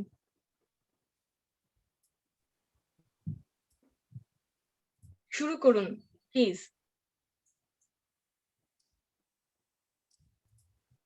আগুনে জ্বালো, আগুনে জ্বালো, আগুনে জ্বালো, আগুনে জ্বালো, ব্যর্থ প্রাণের আবর্জনা পুড়িয়ে ফেলে আগুনে জ্বালো, আগুনে জ্বালো, আগুনে জ্বালো, আগুনে জ্বালো, একলা রাতের অন্ধকারে আমি চাই পথের আলো, একলা রাতের অন্ধকারে আমি চাই পথের আলো, আগুনে জ্বালো, আগুনে জ্বালো, ব্যর্থ প্রাণীর আবর্জনা পুড়িয়ে ফেলে আগুনে জ্বালো, আগুনে জ্বালো, দ্বন্দ্ব ভীতে হলো রে কারাঘাত সরো, বুকের মধ্যে উঠল বেজে গরো গরো গরো গরো, দ্বন্দ্ব ভেতে হলো রে কারাঘাত সরো, বুকের মধ্যে উঠল বেজে গরো গরো গরো গরো, পালাই ছোটে সপ্তি রাতে স্বপ্নে দেখা মন্দ ভালো, পালাই ছোটে সপ্তি রাতে স্বপ্ন দেখা মন্দ ভালো, আগুনে আগুনে জ্বালো, আগুনে জ্বালো, আগুনে জ্বালো, নিরুদ্দেশের পথিক আমায় ডাক দিলে কি, নিরুদ্দেশের পথিক আমায় ডাক দিলে কি, দেখতে তোমায় না পাই যদি নাই বা দেখি, ভেতর থেকে ঘুচিয়ে দিয়ে চাওয়া পাওয়া, আগুনে জ্বালো, আগুনে জ্বালো, আগুনে জ্বালো, আগুনে জ্বালো, ব্যর্থ প্রাণের আবর্জনা পুড়িয়ে ফেলে আগুনে জ্বালো, আগুনে জ্বালো, একলা রাতের অন্ধকারে আমি চাই পথের আলো, একলা রাতের অন্ধকারে আমি চাই পথের আলো, আগুনে জ্বালো, আগুনে জ্বালো, আগুনে জ্বালো, আগুনে জ্বালো, আগুনে জ্বালো, আগুনে জ্বালো।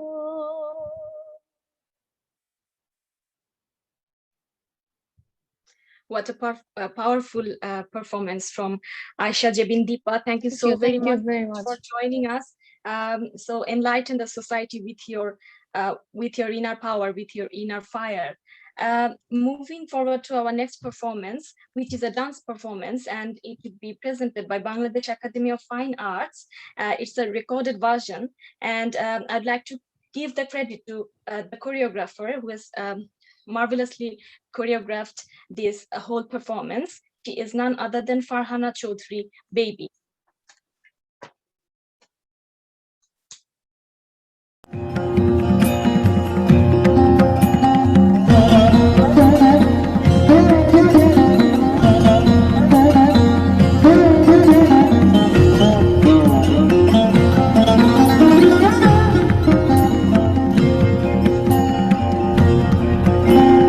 জাগো নারী জাগো বন্যী শিখা, জাগো সাহসী মন্তে রক্ত টিকা। জাগো নারী জাগো বন্যী শিখা, জাগো সাহসী মন্তে রক্ত টিকা। জাগো নারী জাগো বন্যী শিখা।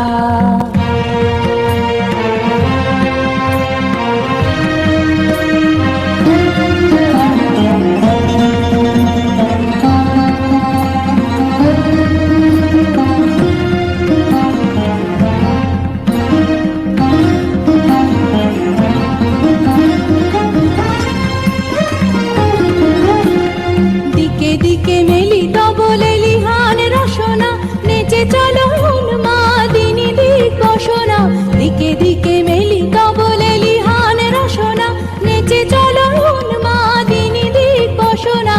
জাগো হত ভাগিনী হর্ষিতা নাগিনী, জাগো হত ভাগিনী হর্ষিতা নাগিনী। বিশুদা হলো তেজে জাগো দাধিকা।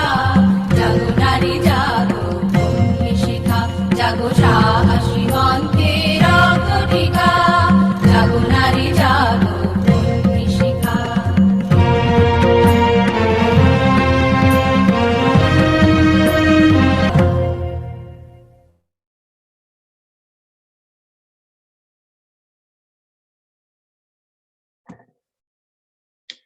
So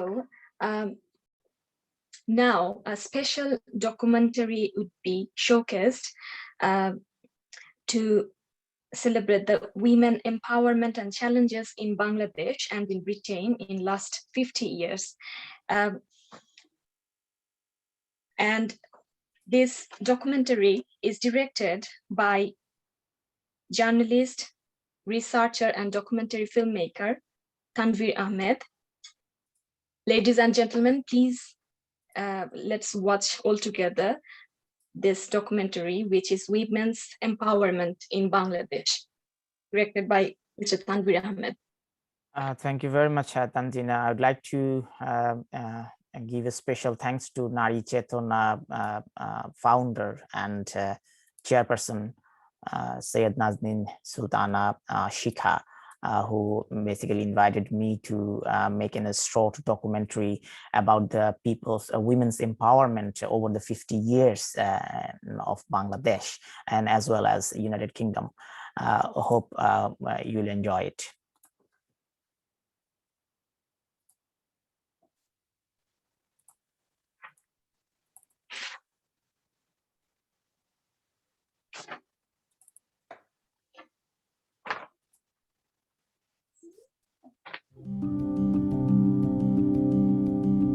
For Bangladesh, 2021 is a monumental year, marking 50 years since independence and the creation of a nation.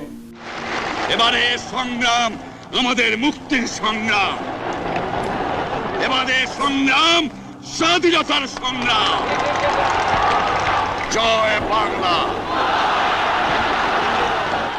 The country's progress has been remarkable. It has one of the fastest growing economies in the world. And in 2018, Bangladesh achieved all three conditions needed to be recognized as a developing country, and is set to graduate from the list of least developed countries in the next 5 years. Bangladesh's economy is booming, and it's even outperforming others in South Asia. Even during the current pandemic, while other first world countries have struggled, Bangladesh's GDP growth rate remains solid and is set to reach 8% next year.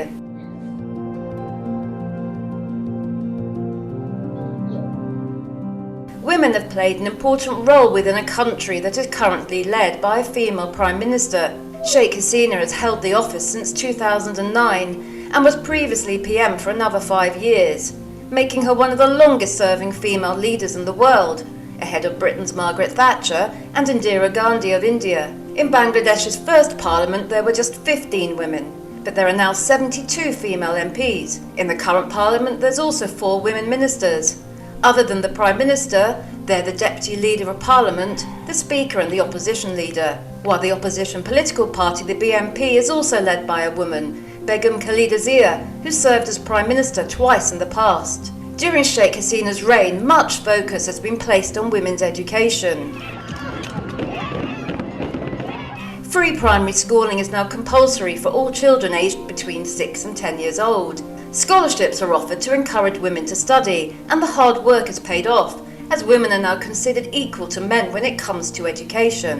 The rate of girls' admission in primary schools is 51% and in secondary 53%, yet only a few years ago, girls made up only 35% of secondary pupils. The women who laid the groundwork for female education were Begum Rukia and Sophia Kamal. More than 100 years ago, they were ensuring women's rights were not forgotten. Bangladesh has also been successful in tackling child marriage and polygamy. This move has been instrumental in the country achieving the Millennium Development Goals set by the UN. The minimum age for marriage for girls is now 18, and many guardians are now far more conscious about the importance of education. The child marriage law of 1929 has been revised, and the government has pledged to eradicate child marriage. Because we declared that we want to build up Bangladesh as a poverty-free country, education is the key. That's why we give all facilities for girls' education. So if any challenge comes, we will face that. The garment industry is key to Bangladesh's economy. 80% of workers in this sector are women, though only about 10% are in management. And many female workers are paid less than $50 a month, just over a quarter of the per capita income in Bangladesh of $2,000. Roughly half of Bangladesh's 160 million population are women. The garment industry provides them vital work in a country where unemployment is 39%. But conditions do need to improve. However, the president of Bangladesh's biggest garment and export association says she hopes there will be change soon. সমস্ত যদি inclusive ডেভেলপমেন্টটা হচ্ছে কিনা, inclusive empowerment হচ্ছে কিনা, এটি ভেবে দেখার সময় এসছে আমাদের।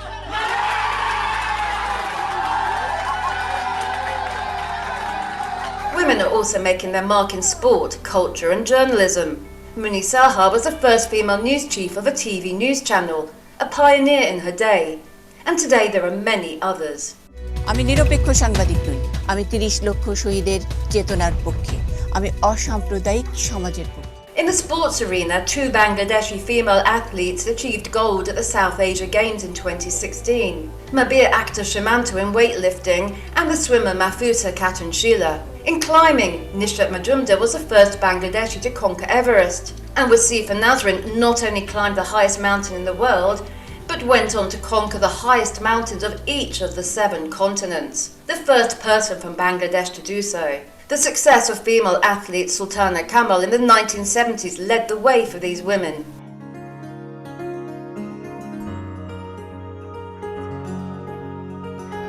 I put my climbing and my activism together. My main purpose was to highlight to the world how far women in Bangladesh have come, but also strategically taking the Bangladesh flag to every continent. ওয়েটলিফটিং এ কোনো মেয়ে আসা এই জিনিসটা আসলে কেউ মানে accept করতে চায় না। এখনকার ছেলেরা তো মেয়েরা গেলেই টিজ করে, তো সেই টিজ অতিক্রম করতে হয়েছে আমার। যখন একটা লেভেলে আসছি তখন হয়তো আমার অনেক শুভাকাঙ্ক্ষী হয়েছে, আমি একটা অবস্থানে আসতে পারছি, এই কটু কথা থেকে কিছুটা হলেও আমি একটু মুক্তি পেয়েছি।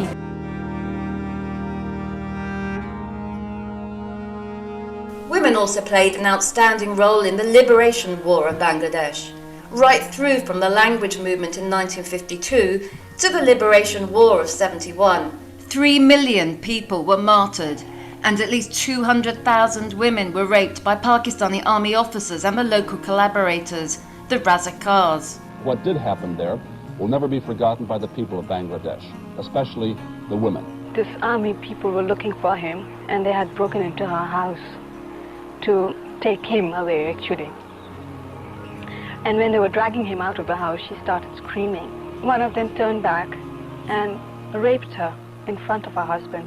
Father of the nation, Bhagabandhu paid his highest respects to the women by awarding them with the title the Birangana. In the 1990s, it was another formidable woman, Jahanara Iman, who formed the Nirmal Committee, seeking justice for the genocide and crimes against humanity committed during the war. This led to the establishment of the International Criminal Tribunal to punish those responsible.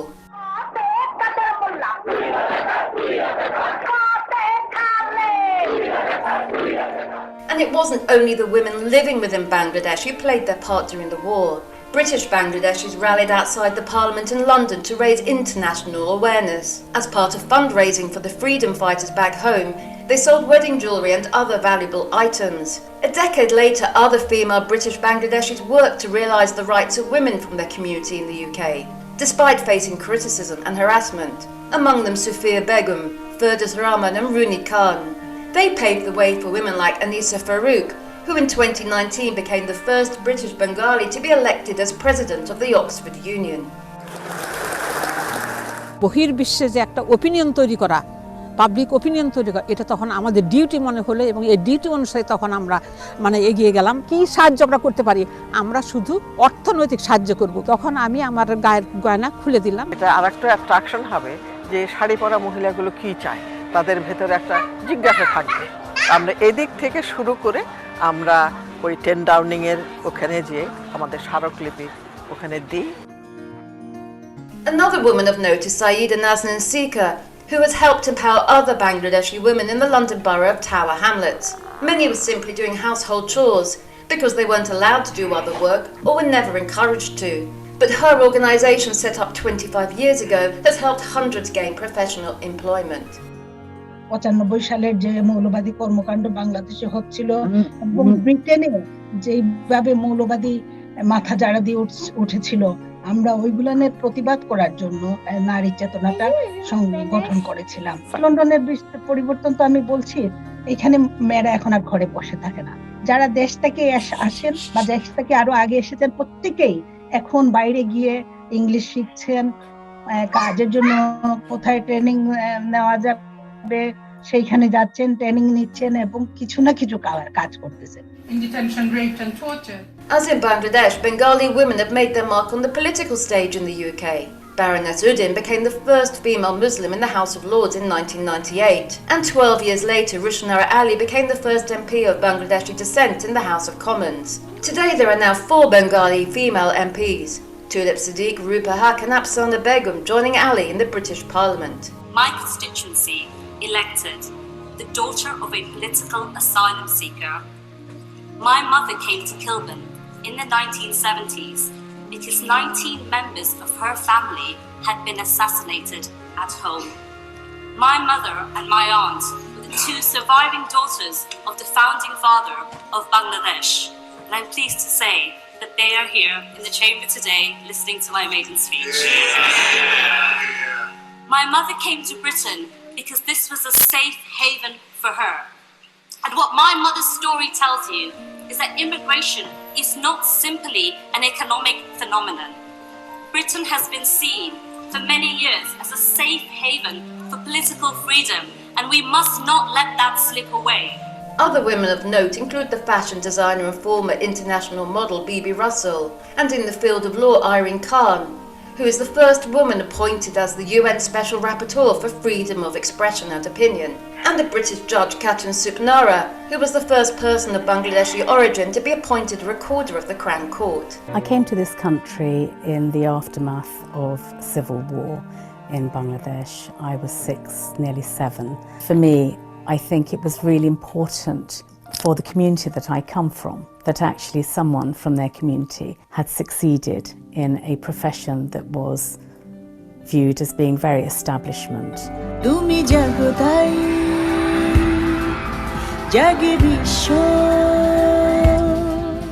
So many other names could be included. Such is the mark that has been made by Bangladeshi women over the past 50 years. Their success stands as an encouragement for young girls to aim high and believe that being a woman should never be an obstacle to achieving success in whatever they choose to do with their lives. from 63%. Vast improvement there.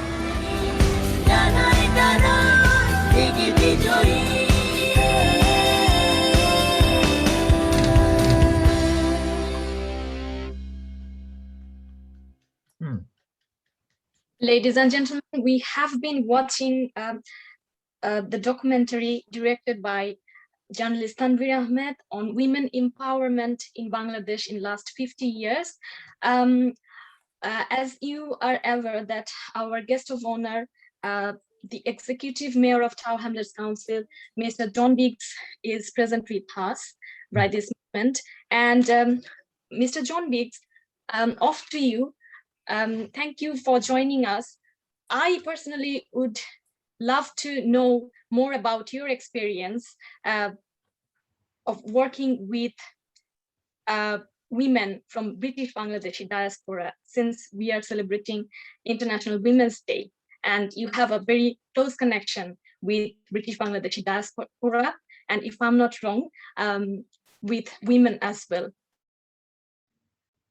Okay, and I'm delighted to be here, and I should start by saying how utterly inappropriate it is for me to be your guest of honor at an International Women's Day event. But as the mayor of Tower Hamlets, obviously I'm pleased to be here on behalf of the people of Tower Hamlets. And so take it more positively, my administration is very committed to the empowerment and emancipation of people across our community, and obviously that includes the empowerment of women in our community. I'm a proud father of one daughter. I have no sons, and a majority of my cabinet are female.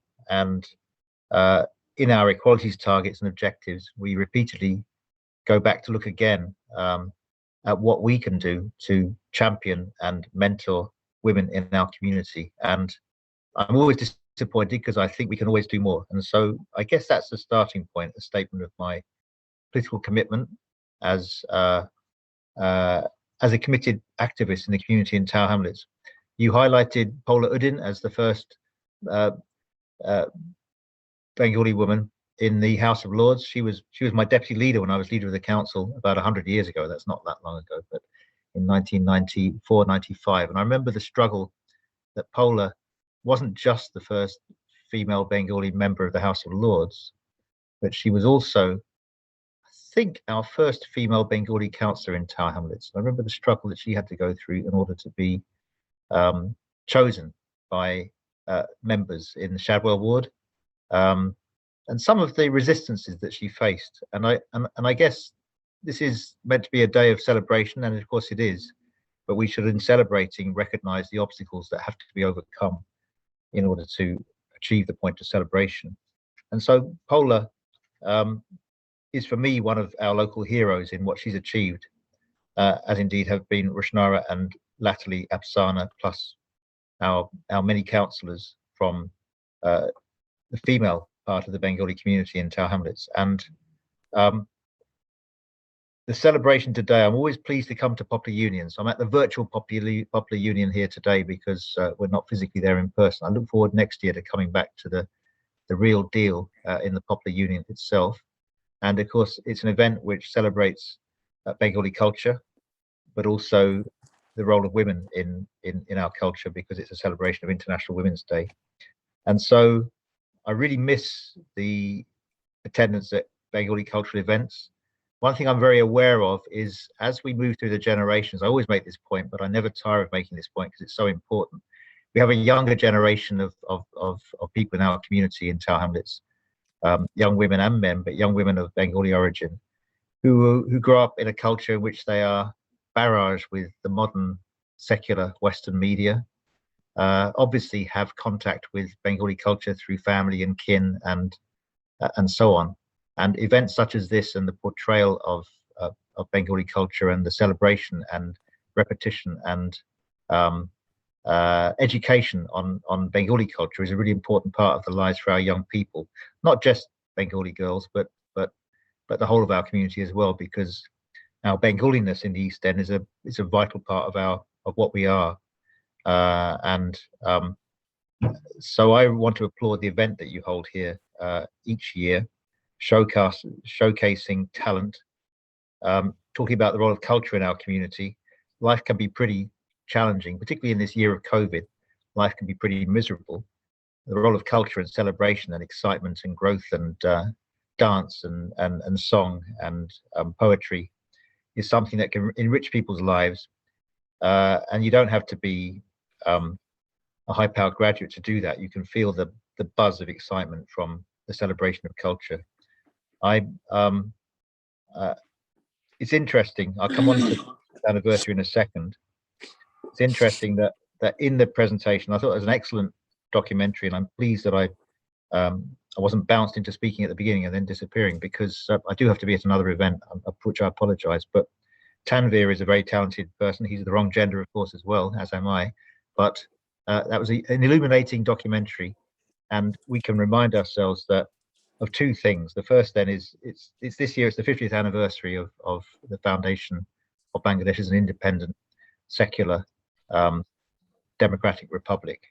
And I'm one of the few people in this event today, I think there might be one or two others, who was alive at that time. And I can remember seeing the grainy pictures on my TV screen of the independence celebrations when in December independence was finally achieved and recognized with the surrender of the Pakistani forces. Remember reading a little bit, well, I was a teenager at the time, about the struggle and the pain that people had been through as part of that independence struggle. And of course, the documentary tells us a bit about that struggle as well. We should remind ourselves that the struggle wasn't just for independence. It wasn't, of course, the Bengali language and the ability to use the language and to celebrate the language as a part of one's identity was part of the struggle. But it's also about people being free. But I think the foundation of Bangladesh was also about a secular republic in principle, in which people would be treated as equals, and that includes the emancipation of women. So I guess I'd finish by saying a couple of things, which I guess I suppose are fairly serious points as well. The first is that there's always I'm a politician, and in my political movement, and indeed in all political movements, there are discussions about the role of people regarding their status and their class and their gender, and what they can give and what they should be entitled to. And in the struggle for emancipation for women and girls, there's always a clash between our aspirations as politicians with a philosophical direction on the one hand, and the tradition and culture and the importance of remembering where we're from. And there shouldn't be such a clash. And I think one of the roles of culture in events such as this is about reinventing, reinterpreting, and restating our culture as something that belongs to us all, in which we celebrate our worth regardless of our background and our gender. And it's a wonderful opportunity to celebrate the achievements and talents of women as part of International Women's Day and as part of that wider role in our community. I think there's a more somber note to finish as well, which is that we can have great celebration and joy, but alongside that, we must recognize we also have duties in terms of the pursuit of equalities, challenging racism, challenging the problems of social exclusion, that we are in a massively wealthy country here, and we are beginning to see people getting what they should be entitled to in terms of position and status and wealth, but there's a long way to go. We still have massive poverty in our community as well. And by being united and by respecting people across our community and across our genders, and by giving the proper place, we help to make that struggle work better still. So I'm really pleased to be here today. I apologize, I have to leave very shortly. And that was a rather somber speech, maybe, wasn't it? So you can go back to the more fun stuff now, but thank you very much for inviting me. And I must finish, I suppose, finally by denouncing you for stating that I'm your guest of honor, because I think I'm, by definition, being a man, I'm a guest of dishonor at this event today. But I'm very pleased to be here on behalf of the people of Tower Hamlets. Thank you very much. You know something, Mr. John Biggs, this is the beauty of women, that we always show proper respect irrespective of the gender. So thank you very much for joining with us. You have a great night, and all the very best to your future endeavor. Thank you. Thank you very much. Thank you. So ladies and gentlemen, our next panelist is freelance producer of Channel 4 News. She is Becky Horsbrough. She has been working as a TV journalist for 28 years, following her graduation with a politics degree from Bristol University. She has worked at all the major broadcasters in the UK. Though she works mainly on foreign news, in the past she has specialized in sports, also for the AP. This work took her on work trips to China, Japan, the US, Germany, and Australia, amongst others. She is currently freelancing at Channel 4, as I have mentioned before, and Al Jazeera as well, and occasionally writes for print. Ladies and gentlemen, please welcome Miss Becky Horsbrough. Well, hello everyone. I presume you can all hear me. First of all, thank you very much for inviting me to take part today. Obviously, I'm a journalist, but the main reason I'm here is to talk about briefly my connections with Bangladesh. And Hi, Becky, my personal mentor. Hi, I miss you. I missed our swimming pool and all the fun. Yeah, literally about a year ago, I started giving Tanvir swimming lessons, and then sadly, because of the lockdown, we had to stop. But she was a star pupil. She went from being scared to go in the water, and I think within 2 lessons, she was like, "I can't wait to get in." So, yeah, well, credit goes to you, Miss Mermaid, the so, greatest mentor of. Once the pools are back open, I'll sort of get you back in there. I can't wait to join again. Thank you very much. Okay, Becky, please carry on. Yeah, so obviously my two main connections with Bangladesh have been swimming and also a charity I'm involved in called Shripa Village.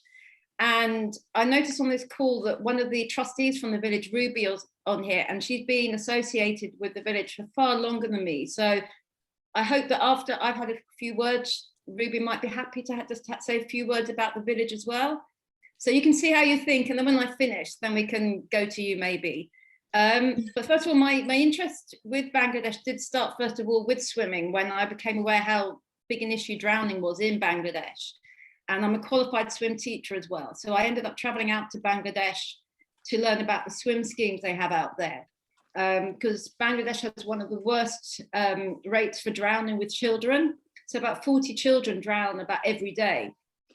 So, which is, you know, we think that's something like 2 classrooms of children, and you think that's every single day. It's just a horrendous amount. So when I heard about that, I went out to Bangladesh and started helping out with the swim schemes there. And one of the things that impressed me with the swim schemes was the position of girls and women there, because a big number of the swim teachers that are being trained are women. And so you've got 18, 19-year-old women who are training as swim teachers, and they're going around the villages teaching these programs. And also the great thing with the programs is that boys and girls are treated equally with the lessons. So there's no difference, you know, boys and girls, they go in, they all learn together, they learn the same program. And, you know, it just seems a very empowering way for women in a way that sport can often do, as it does with cricket in Bangladesh. But it was while I was out there doing the swim schemes that I kind of came across Shripa Village. So this is about 3 or 4 years ago now. And it's an incredible charity based just north of Dhaka. It's been running just about over 30 years now. And it's a British charity which was set up by an incredible woman called Pat Kerr. And essentially it's a refuge for women. So there's normally about, I think it's normally about 300 women and approximately 100 to 150 children there at any one time. And they take in mothers and children who just kind of need help. It can be various reasons. Maybe they're living on the streets, maybe their husband has died and they've been abandoned by their families, or they're living in a brothel, many different situations. But these women just need some guidance and help. So they're often referred to the village by organizations like the Red Cross, and the village takes the women in, and they're normally there probably about 2 to 3 years. The women learn a skill so that when they go back to their villages, they're able to make their own money. If they can't read or write, they learn that, even basic things like handling money, because they might not have had that chance before. So they're left in a position so that when they leave the village after 2 or 3 years, they can go back to their own village and establish themselves and look after their family and not need to be dependent on anyone, and have a career, whether it could be sewing or at one point they've been learning sort of bicycle mechanics. And at the same time, the children are given a proper schooling. And if they need extra help, like psychological help, there's people there to help them in all these areas. And I've been there several times now. And as I said, I'm now involved with the village. And it's an incredible place. It has an incredible atmosphere. And it's just this wonderful place. And the woman who runs it, Pat Kerr, does an incredible job. And, you know, over these 30 years, so many women's lives have been changed. And these women have been empowered by being in this place. And it's one, because it's a small charity, often people don't hear about it. Basically, Pat and the people who work there, the trustees, get on and do what they can for the women.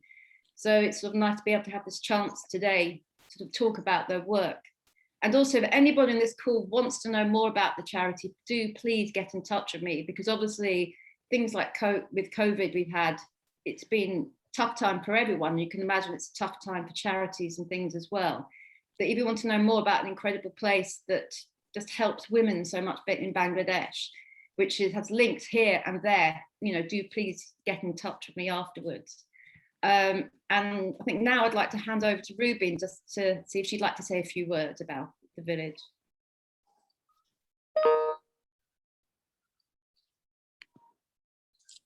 You might need to unmute, Ruby.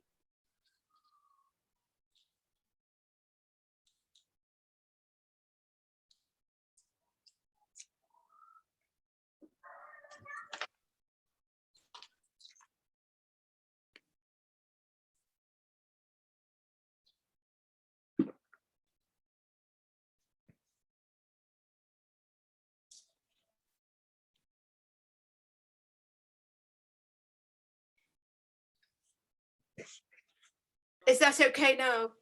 Yeah, I can hear you. Now? You can Yes. hear me? Yes, I can hear you. Oh, thank you. I was just going to say, after watching you all today, I am just so impressed by the whole presentation of today's celebration. I really now could just get on the next flight back to Dhaka, because I am so passionate about Bangladesh. It's been the most amazing adventure for me. 30 years ago, I watched a documentary on television about the Shripur village, a very, very poor part of Bangladesh up on the Mymensingh Singh Road, 40 miles outside of Dhaka. I asked what I could do to help, and I went out to, because I'm a textile artist, and I went out to teach the women vocational skills. It was absolutely amazing. And I've made now just on 50 trips out to Bangladesh, seen the whole of Shripur develop. The women, the little girls are now mothers with their own children, come back and visit us. It is the most amazing project you could ever wish to visit. And I must say, if any of you are in Bangladesh or visiting Bangladesh, please get in touch, come and join us for a few hours in the day, come and have lunch with us. We'd be delighted to have you, to see the amazing work. We do weaving and we do paper making. This all started from literally my 7 suitcases I live in Liverpool, from Manchester Airport down to Heathrow, off to Bombay, and I landed in Dhaka on my own. Quite an amazing adventure, but would never have missed it. And I really desperately wanted to go back. I have a daughter, Jeanette, who is actually a trustee as well at the moment, and who is now kind of pushing me along and helping me as much as she can. It's absolutely amazing. So congratulations to you all and to all the women of the world. I did actually do a march in Bangladesh from the Shripur village up the road. We walked for about 2 miles to the local school, and we gathered up people as we went along. We started off with our 600 women and children, and men came and joined us as well, and we marched up the road. By then we got to about over 1,000, 2,000 people, and I stood up and spoke to them all, and such an amazing day. That was in 2009. We've had lots of marches and lots of celebrations since, but today we can't do that, we're here. So thank you so much for allowing me this. Please come and visit Bangladesh. Please visit Shripur. You'd be made more than welcome. And thank you. Thank you, Becky. Okay. Right. Okay. So Thank you. Becky, right. Thank you, Ms. Rubina Porter, and Becky. Yes. So have you finished with your speech? I think I've kind of said anything, but I think that's the main thing is just how impressed I think I have been, say, with the drowning work and things, and how how the women's position, the empowerment with the village, with the swimming programs, Harry, very much it's an equal thing for the women, and especially the way that it's giving a job and independence to so many young women being able to teach swimming, which is great to sort of see that in them. Thank you. Thank you so very much, Becky, for bringing in this issue. And thank you for connecting Rubina Porter as well. It's been wonderful to listen from her. And she was welcoming the people on behalf of us to visit Bangladesh. It was great to hear from you too. Thank you very much for joining. Moving forward to our next panelist.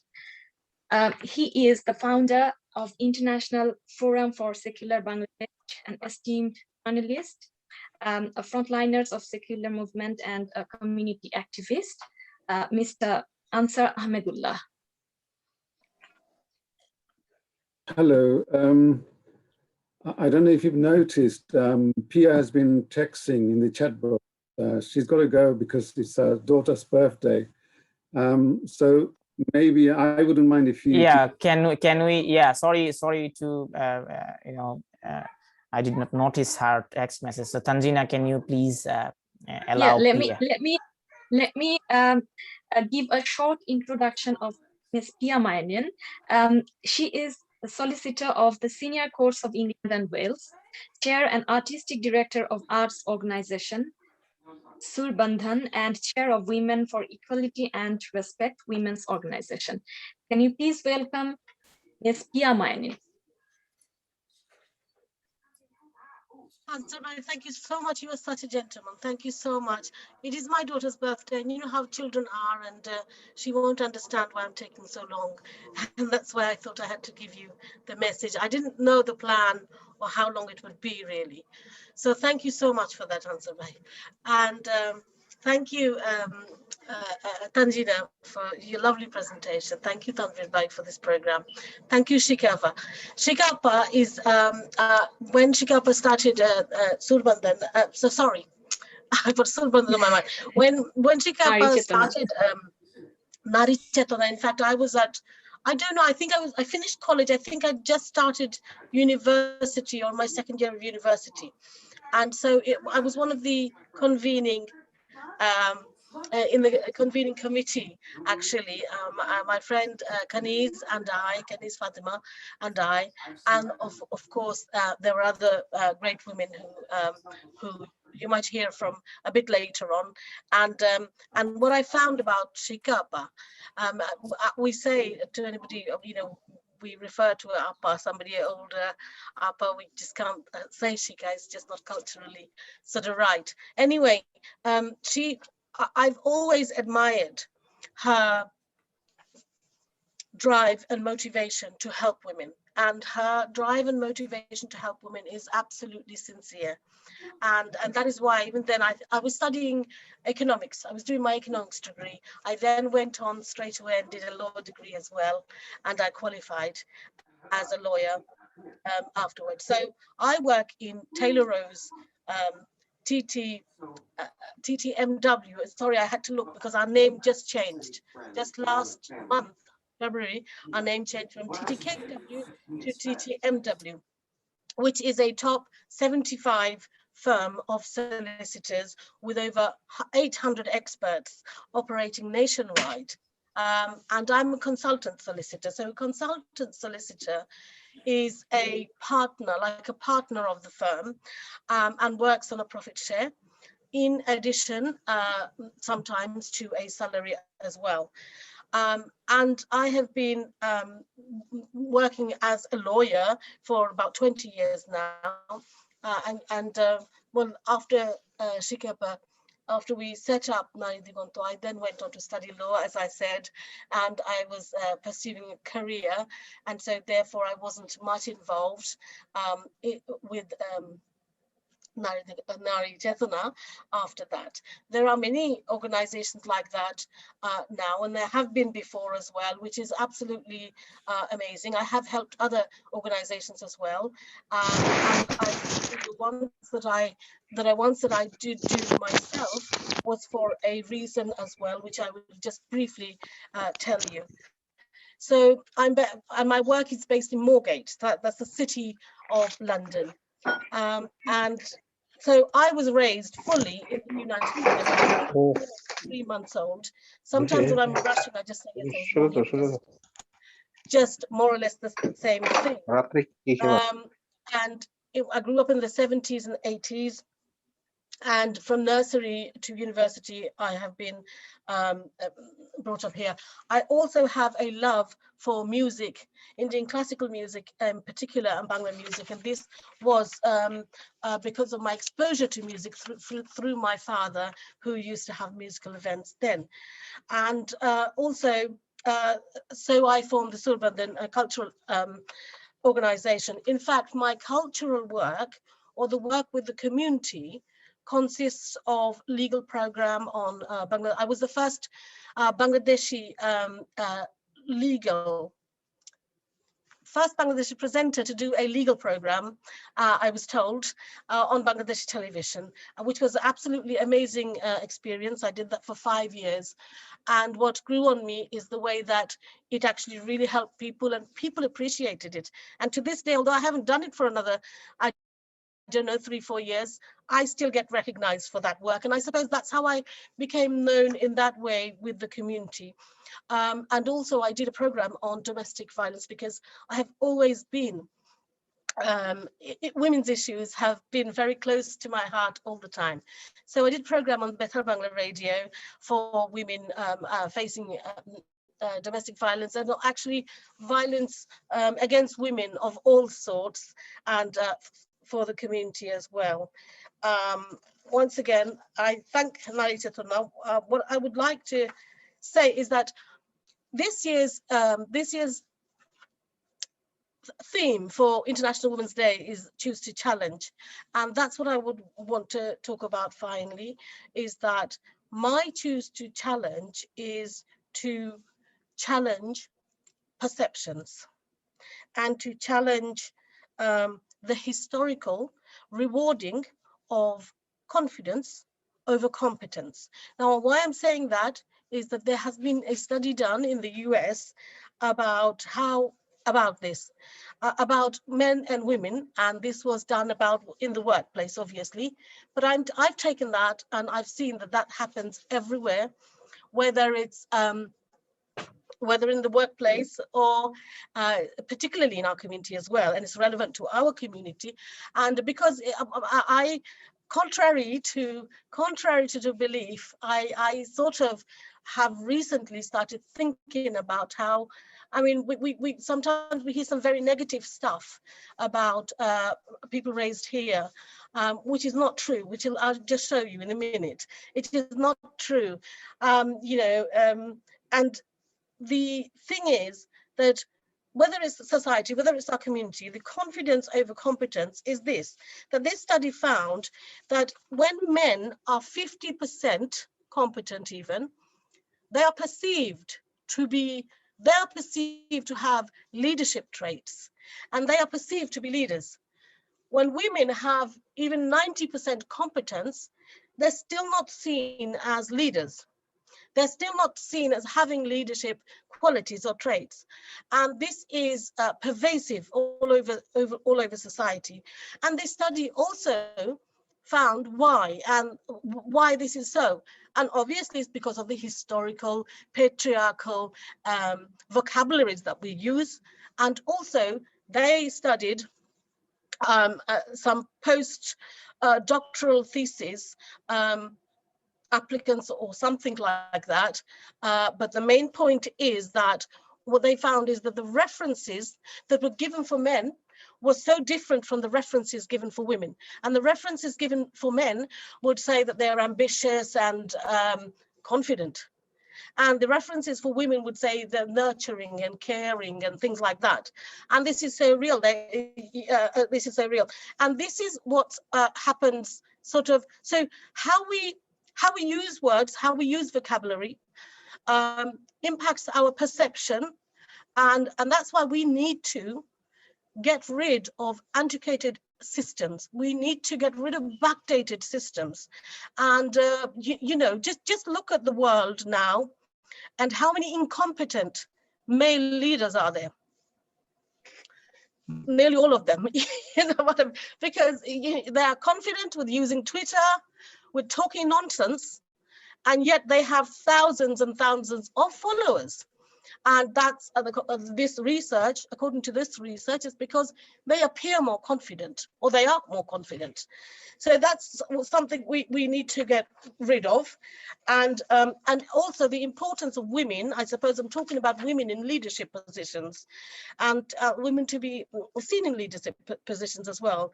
The importance of women, you know, was also looked at, which I'm not going to go through now. But the main thing is that obviously women and men have got different things to bring in to leadership. Miss Yamanin, with all due respect, let me just inform you, please bear in mind that we're running out of time. If you kindly lessen your speech for us for tonight, it would be of great help. Have I been a long time? I do apologize. No, not really. Not really. There is literally a queue of panelists, so that's why I am thoroughly enjoying what you're saying. But please bear in mind that there is a long queue as well. Yes. Yeah. Of course. Thank you so very much. I do apologize, but please it would don't have been take it personally. I must say it would have been appreciated that if we were told about what this program would be about, how it would be managed. I've asked many times, but I didn't get any. So if we had known, then I would have prepared like that. I didn't prepare more than 5 minutes anyway. And the last thing I want to say, then I will bring it to our community, because I think it's very relevant to talk about a British Bangladeshi community, because we are based in British Bangladesh. We are based in Britain. And I did an event a couple of days ago, which from my organization, Women for Equality and Respect, and there we found there were at least 70,000 professional British Bangladeshi people. And so really this is and this is not really seen a lot. I mean, you do see programs with token people, like 1 or 2 persons, but we have about 70,000 British Bangladeshi, and out of that 29,000 British Bangladeshi women like myself and some others on the panel here are in jobs in the panels of directors and high-flying the magic circle lawyer firms, doctors and barristers and things like that. So we need to change. The main thing is we need to change perceptions by the words that we use, and this has been proved with the evidences that we have found. And I'll finish with that. Thank you very much for this opportunity. I will try to listen to persons while I'm downstairs with my daughter, but they're waiting to celebrate. Thank you so very much. Thank you so very much, Ms. Pia Mayanin, for joining us, and sorry for the interruption. I hope that you not take it personally, and you are also an organizer, you would understand my apology if it hurt you by any means. And you have been bringing out some of the very key points which we have to look into it, and later maybe we discuss more about it. Thank you so very much for pointing out. Thank you so much. Thank you again, Ansarbai. Thank you. God Thank you, bless and you happy all. birthday! Happy Evening. birthday to your daughter.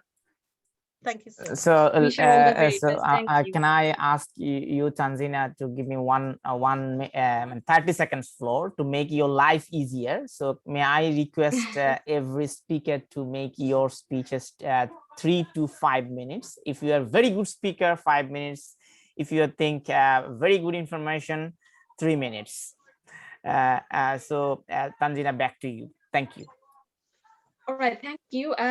Yes, I'd like to thank Mr. Ansar Ahmedullah for joining us, and very patiently you have been waiting for your turn to be coming up. So off to you, please. Thank you, and I won't be long. As you said, there are a queue of speakers, but it's really difficult for me to speak after hearing so many wonderful speakers and inspiring talks. In fact, I'm quite embarrassed as a man, you know, what to contribute in this discussion. I guess what I can talk about is my personal experience of community activism in the East End of London. I'm currently researching into the killing of Altawali in 1978, and you know, the consequent anti-racist movement that took place. And I often get this question asked. There are lots of images of demos and rallies of 78. And the question is, where are the Bengali women activists? And often I think the question implies that Asian men are sexist. Not that I'm arguing with that, but I think in 78, there weren't many women here. In fact, it was mostly men, single men, young men who had come here as economic migrant. So I think trying to look for women activists is quite a pointless exercise. But there were some women who had come over, and I was looking through newspaper cuttings, and there are some horrendous stories of those women. And I think we need to hear the stories of those women who had come instead of trying to find community leaders or activists. And this is, I'm talking about the 1970s and 80s, and some of those women are still around. I'll give you an example. My mum, who came here in the mid-50s, because my father was here, and you know, after marriage, she was here for a few years. And she told us that she would cry every day, not necessarily because of racism, because she was very lonely. She, you know, my father would go to work 6 in the morning and wouldn't come back home until 7 or 8 in the evening. So she would be stuck home all on her own. She wasn't able to socially interact with anybody outside because she obviously didn't speak any English. And when she went out, she, I mean, most of the neighborhood were friendly to her. She said that, in fact, she was probably a subject of amusement because people would stop her and they would touch her sari to see what was the fabric made of. So, you know, it was fairly rare in those days to see Asian sari-clad women in the streets of Britain. But if you fast forward 20 years, come to late 70s or 80s, those same women who had been transplanted from, say, you know, a rural area of Bangladesh to you know, one of the most modern city in the world. And here again, they were stuck in their home.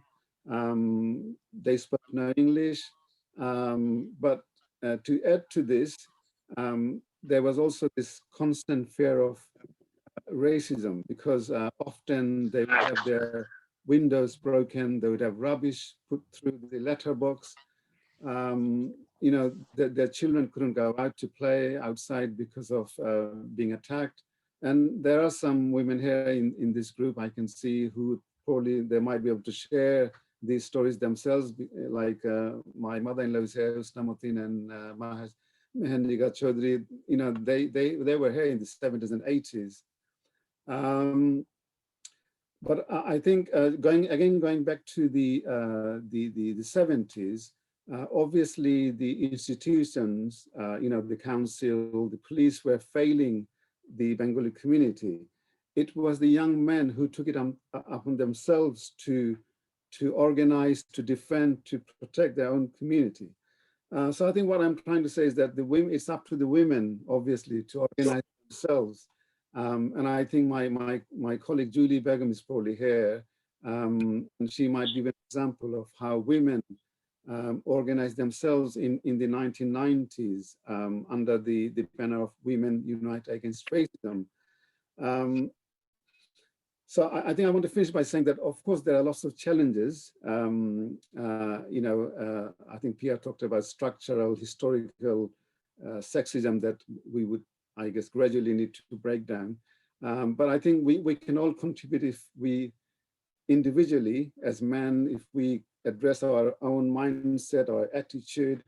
And I think if we collectively work together, I think we can work towards the advancement of women.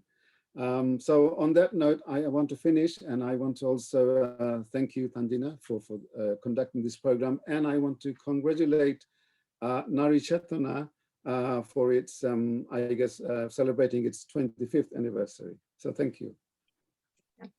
Thank you very much, Mr. Ansar Ahmedullah, for joining us. Now, let's watch some performances from two of the most powerful reciters of our time. I would like to invite Ms. Poppy Shahnaz.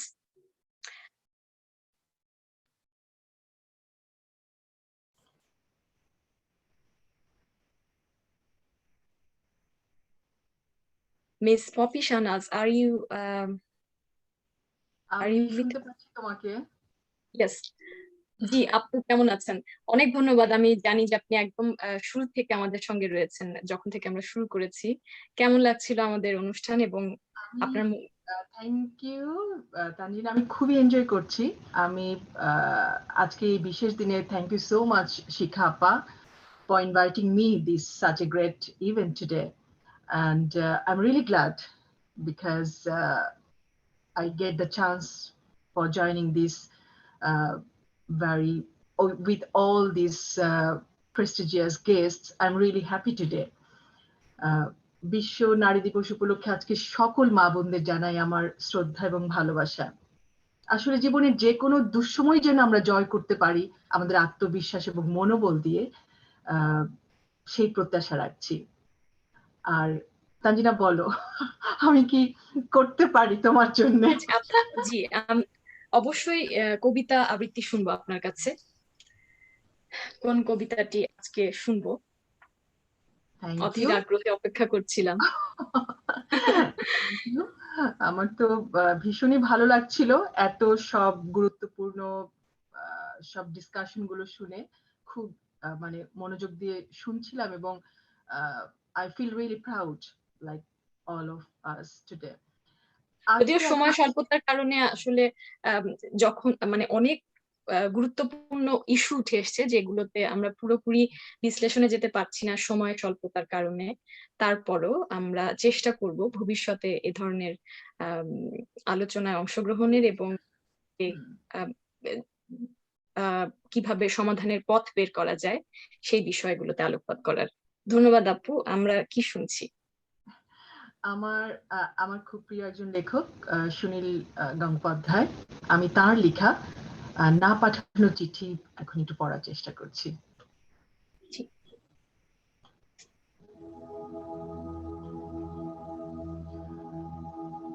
মা, তুমি কেমন আছো?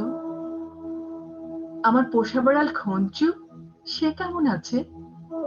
সে রাত্রিরে কার পাশে শোয়? দুপুরে যেন আলী সাহেবদের বাগানে না যায়। মা, ঝিঙ্গে মাছের ফুল এসেছে?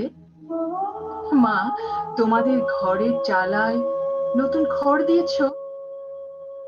এবার বৃষ্টি হয়েছে খুব। তফদর বাবুদের পুকুরটা কি ভেসে গেছে? কালো ভুলুরা মাছ পেয়েছে কিছু? মনে আছে একবার মেঘের ডাক শুনে কই মাছ উঠেছিল ডাঙায়?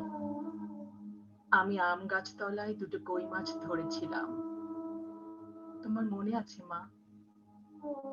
মনে আছে আলী সাহেবের বাগানে সেই নারকল চুরি করে আনিনি, মাটিতে পড়েছিল। কেউ দেখেনি নারকোল বড়ার সেই স্বাদ এখনো মুখে লেগে আছে।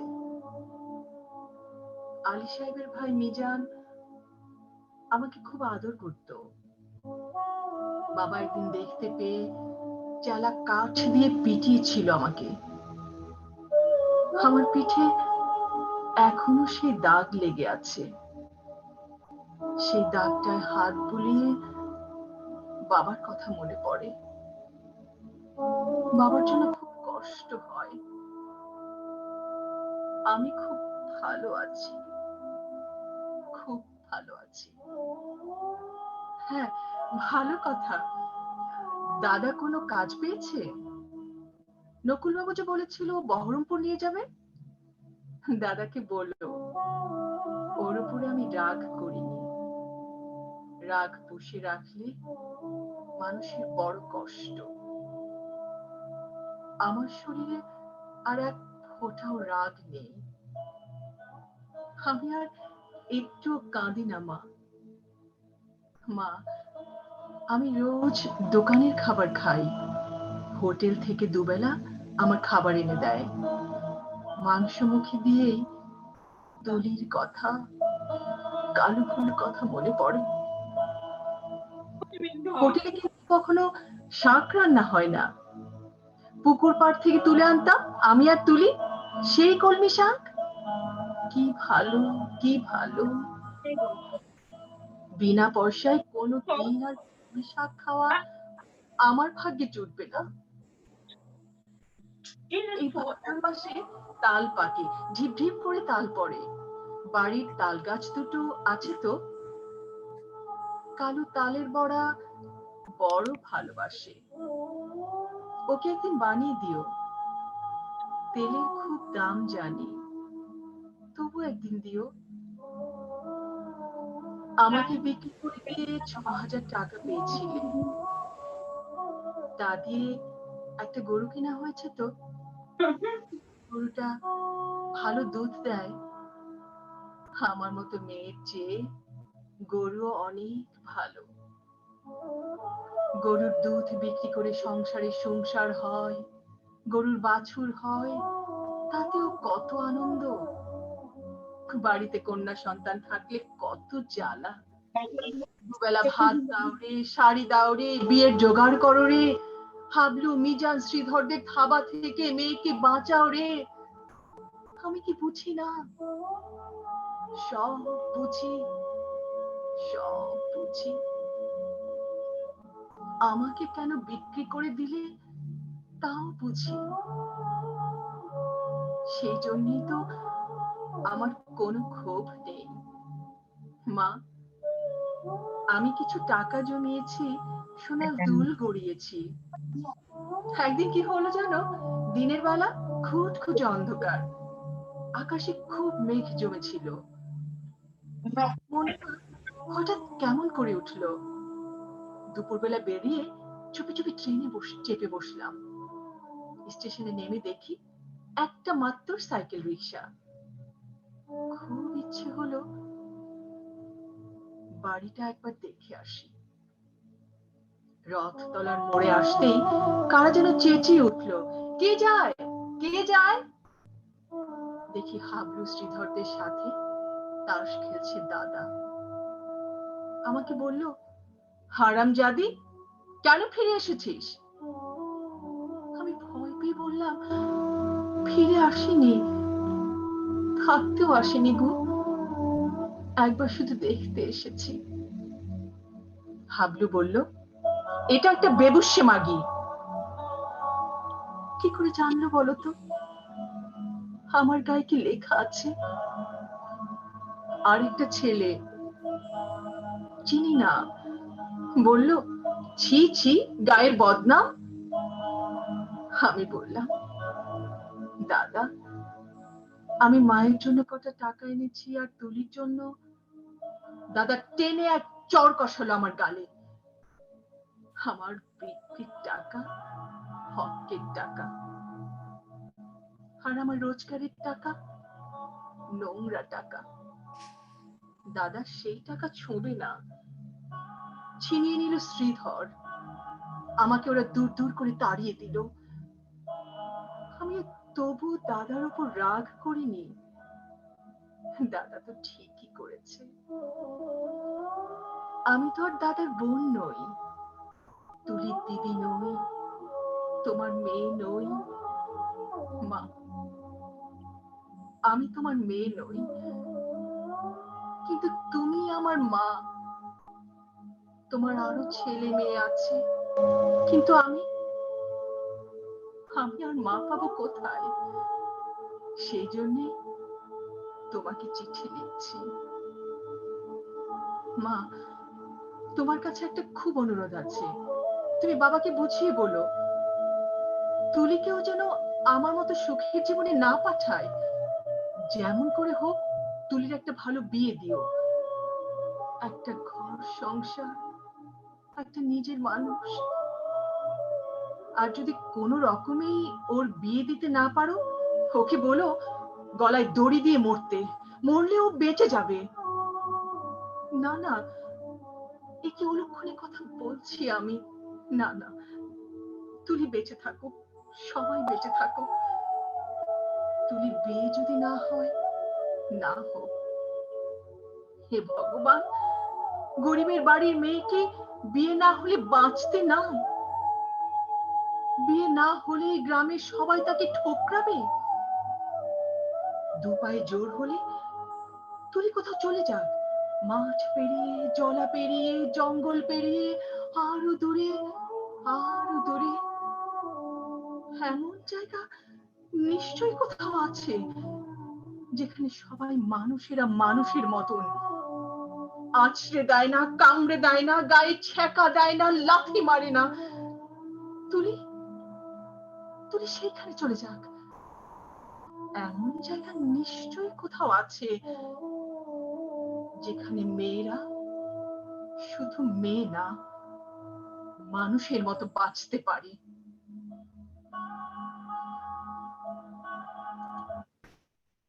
ধন্যবাদ। কি পাওয়ারফুল মেসেজ, যেখানে মেয়েরা শুধু মেয়ে না, মানুষের মতো বাঁচতে পারে। অনেক ধন্যবাদ Miss Poppy Shonas for joining with us. Moving forward to our next performer, my favorite, and he is one of the powerhouse of performance, one of the most what should I say, my favorite reciters, Mr. Manush Choudhury. Dada, off to you. Thank you, Tanzina Appa. Really appreciate for your kind words. I would like to thank all the people who are organizing this wonderful event. And I feel really privileged to share this platform with some of the very bright and very popular figure, especially like Munisha Hapu and Farzana Rupapu and all the participants. Thank you very much. And today I'm going to recite Chitrangada from Rabindranath Tagore. I would like to, I actually collect, because it's a big thing, so I like to collect some of them and I try to compose it. So hopefully all of you like it. Surely.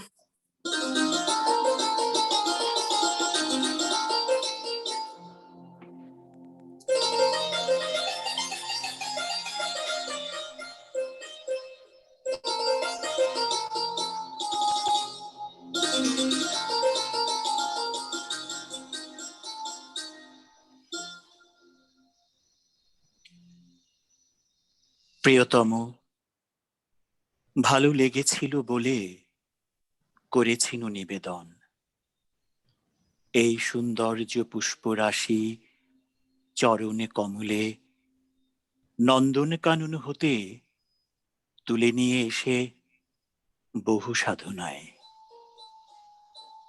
যদি সাঙ্গ হলো পূজা, তবে আজ্ঞা করো প্রভু, নির্মাল্যের ডালি ফেলে মন্দির বাহিরে এইবারে প্রসন্ন নয়নে চাও সেবিকার পানে।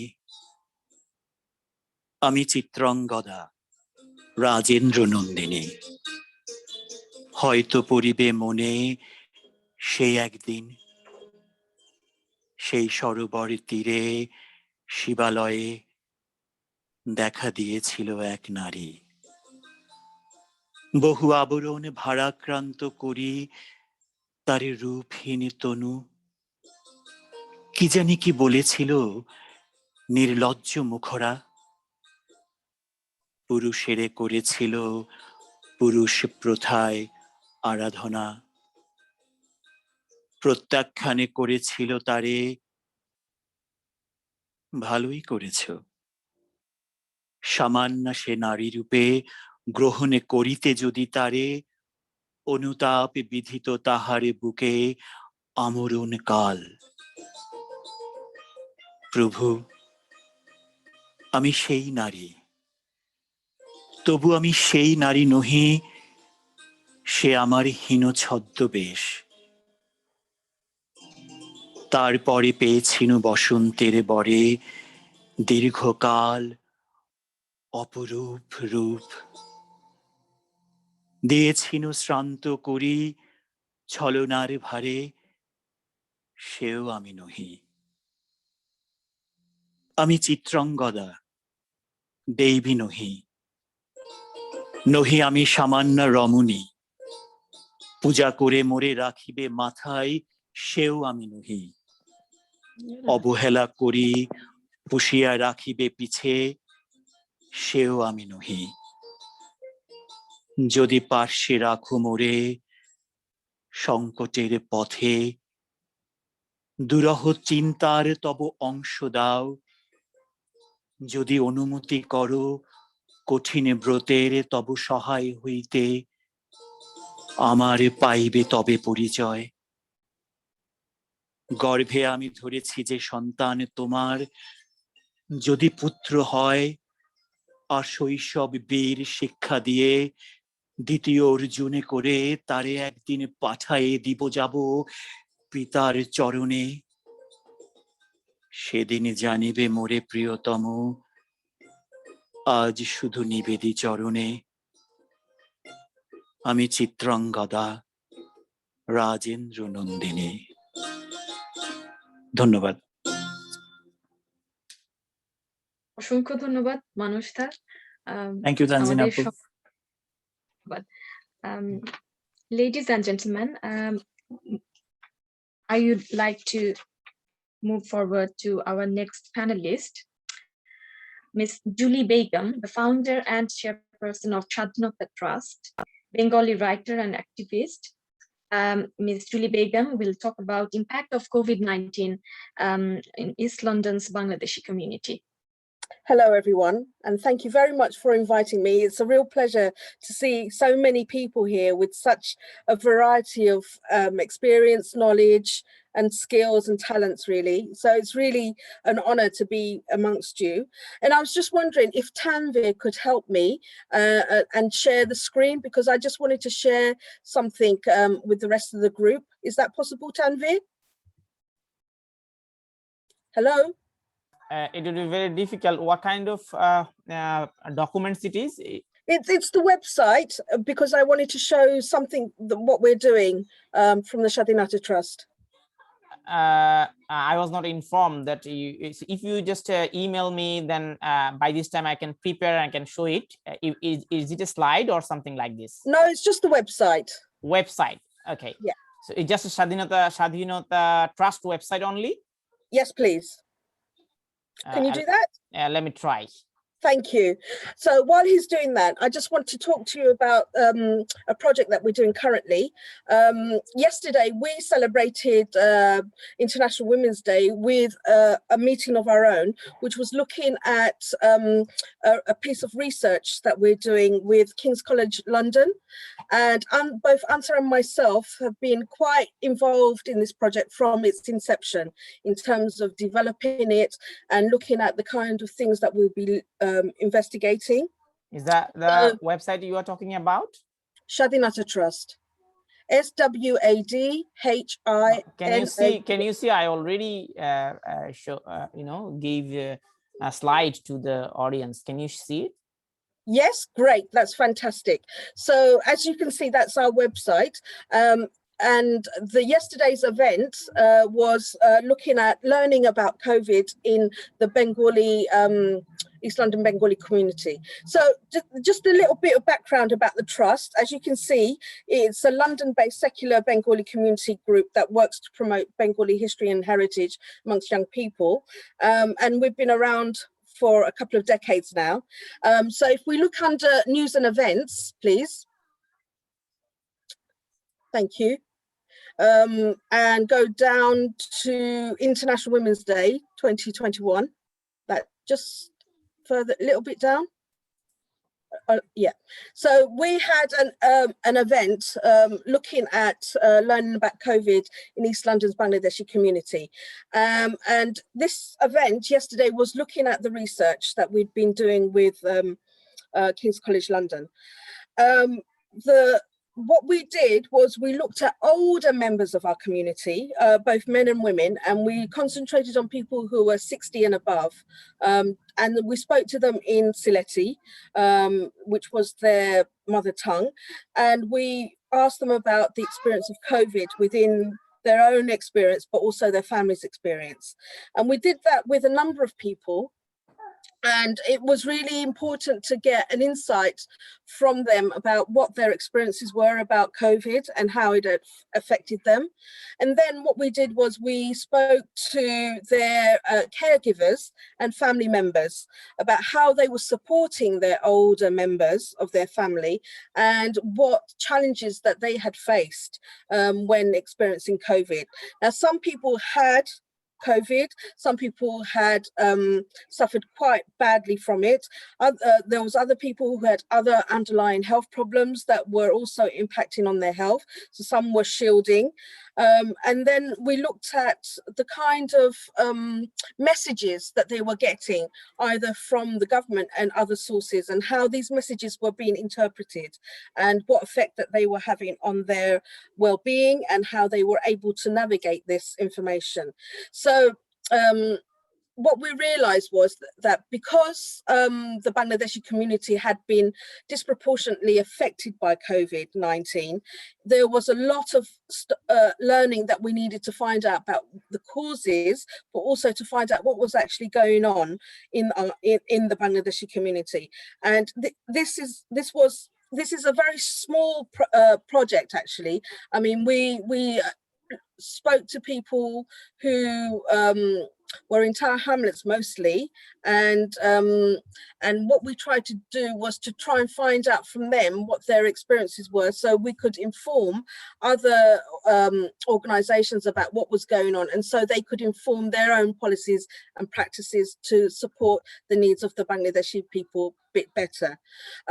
Answer was interviewing the male participants, and he was talking to men, and there was a significant difference between male and female participants of the older generation, and what we found was the female participants really depended a lot on their family members to give them information because they didn't have access to English information about COVID directly.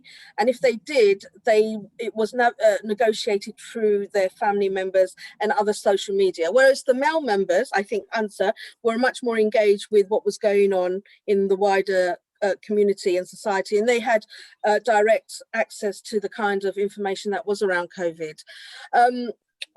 We're still looking at the emerging findings, and we're looking at how we can present these findings to a wider community. But one of the things that came out of it, the research, was looking at how to present this information to people in a way that was accessible.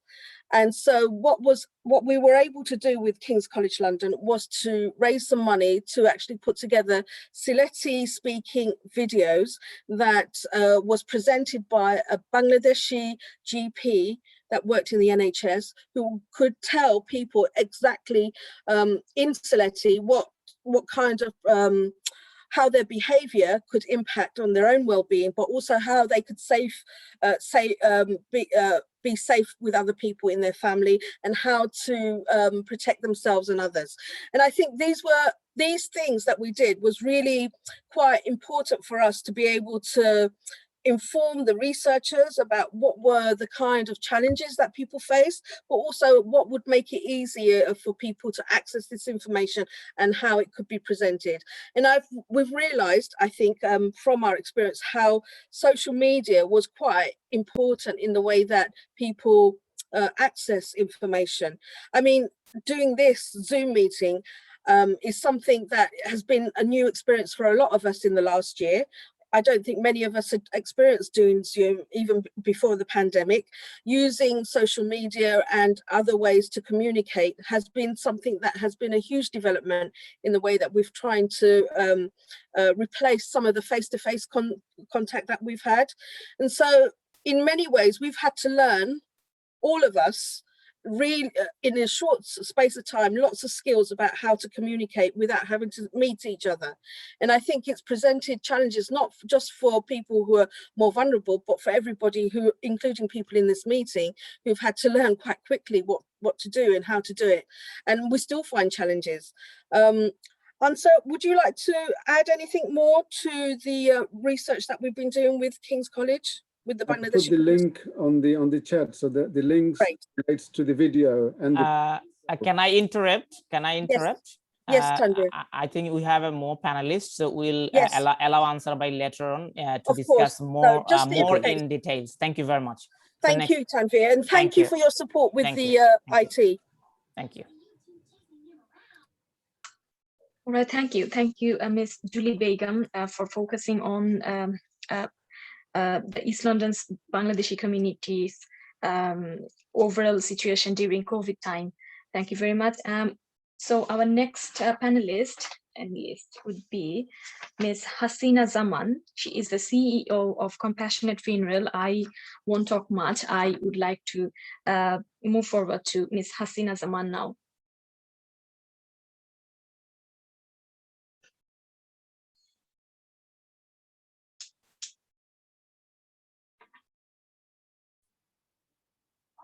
Miss Hasina Zaman. Maybe she's not. Lost. Right. Okay. So you can go to. Can I connect our next panelist? Or Ajanta, yeah. Jasmine or Ajanta is here. Okay. Let me move forward to Miss Ajanta Devroy. She is the director of Be Human First, and she is a human rights activist and a famous blogger. Ms. Ajanta Devroy.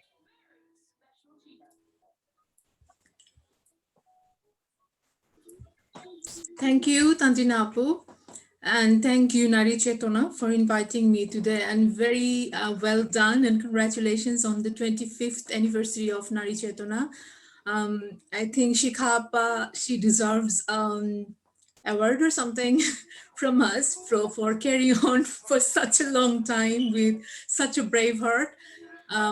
Huge congratulations to the Nazin Sultana Shikha on behalf of everyone, every woman in the Bengali community in British Bangladeshi arena, I would say. Today I chose a topic based on my expertise, actually, as a social media activist myself. I chose to talk about the women, the impact of social media that has on the women in general in this age. I mean, only a decade ago, those seeking to make a change in gender equality had few means of doing so quickly and conveniently. Social media has proven to be a powerful mechanism in bringing attention to women's issues, galvanizing action worldwide and advocating policymakers efficiently and effectively. I mean, unlike rallies limited to those in large cities or letters seen only by those recipients of the letter, social media can be used by and seen by almost anyone with an internet connection. I mean, you know how easy it is, right? Like today we are having this meeting during this COVID time. We have been blessed with internet. We have been blessed by Facebook.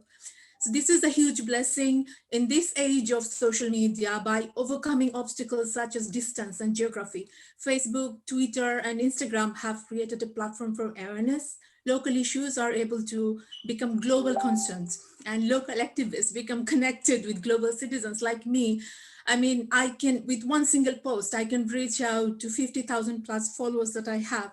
And it is not an easy job. I mean, if we have a meeting elsewhere, we might probably have 200 to 1,000 people max. But imagine posting on Facebook and reaching out to those 50,000 people in one click. It's amazing. And social media made this possible for us. And women this age, like me, they are making the best of it, I would say. I mean, social media activism doesn't only raise awareness for a multitude of causes, it has generated tangible results too.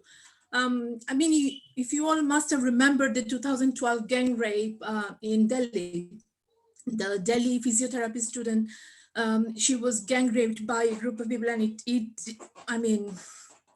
that caused massive awareness among the whole Southeast Asia.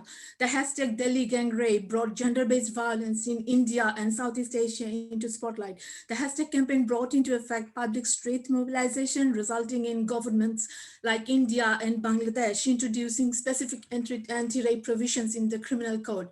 And we remember that the success of the protest has been largely credited to the use of Facebook, Twitter, and other social media sites, which allowed people all over the world to express their frustration and have their voices to be heard.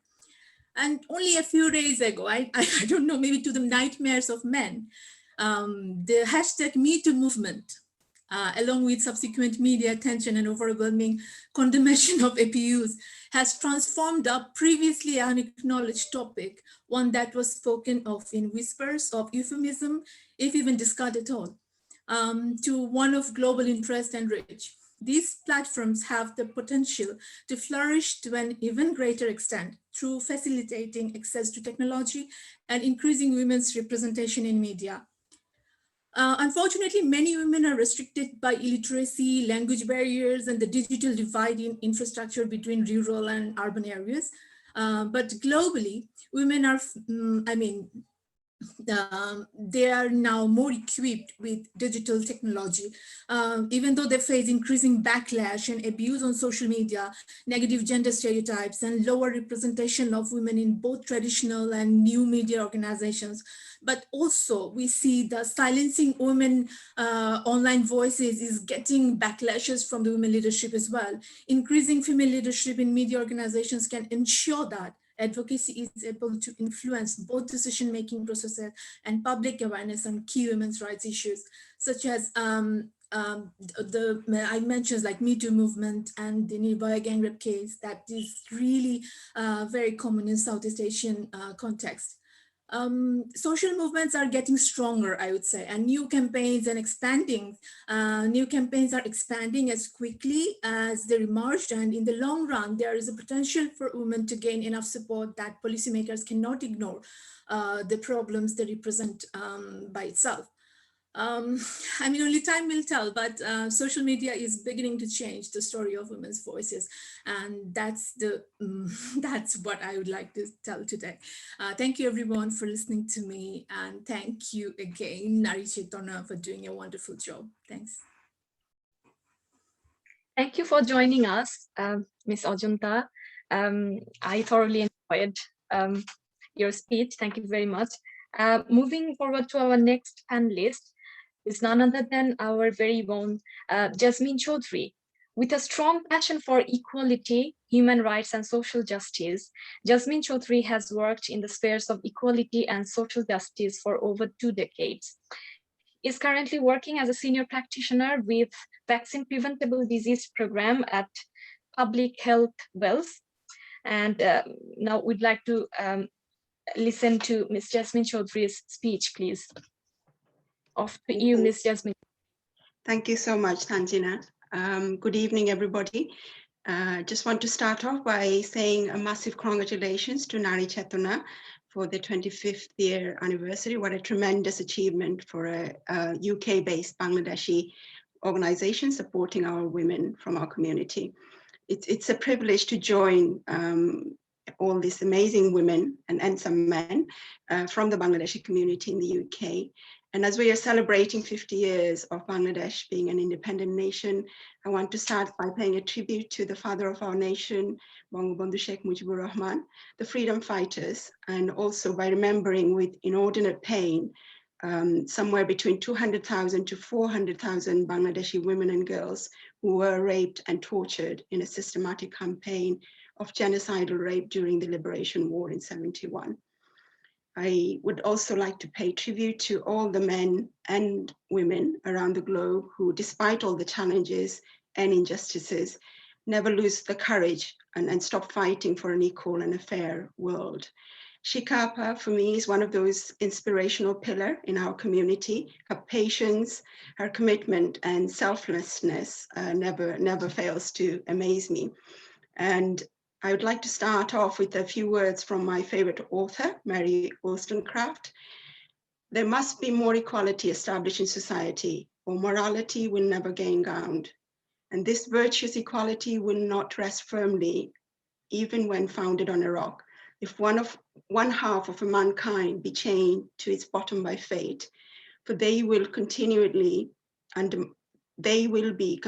undermining it through ignorance or pride. So I wanted to use this opportunity to share with you all what it actually means to be a second generation Bangladeshi woman growing up in Britain, and also look through sort of my identity and my growing up here, living here, and sort of being quite actively involved in mainstream politics here through the lens of intersectional feminism.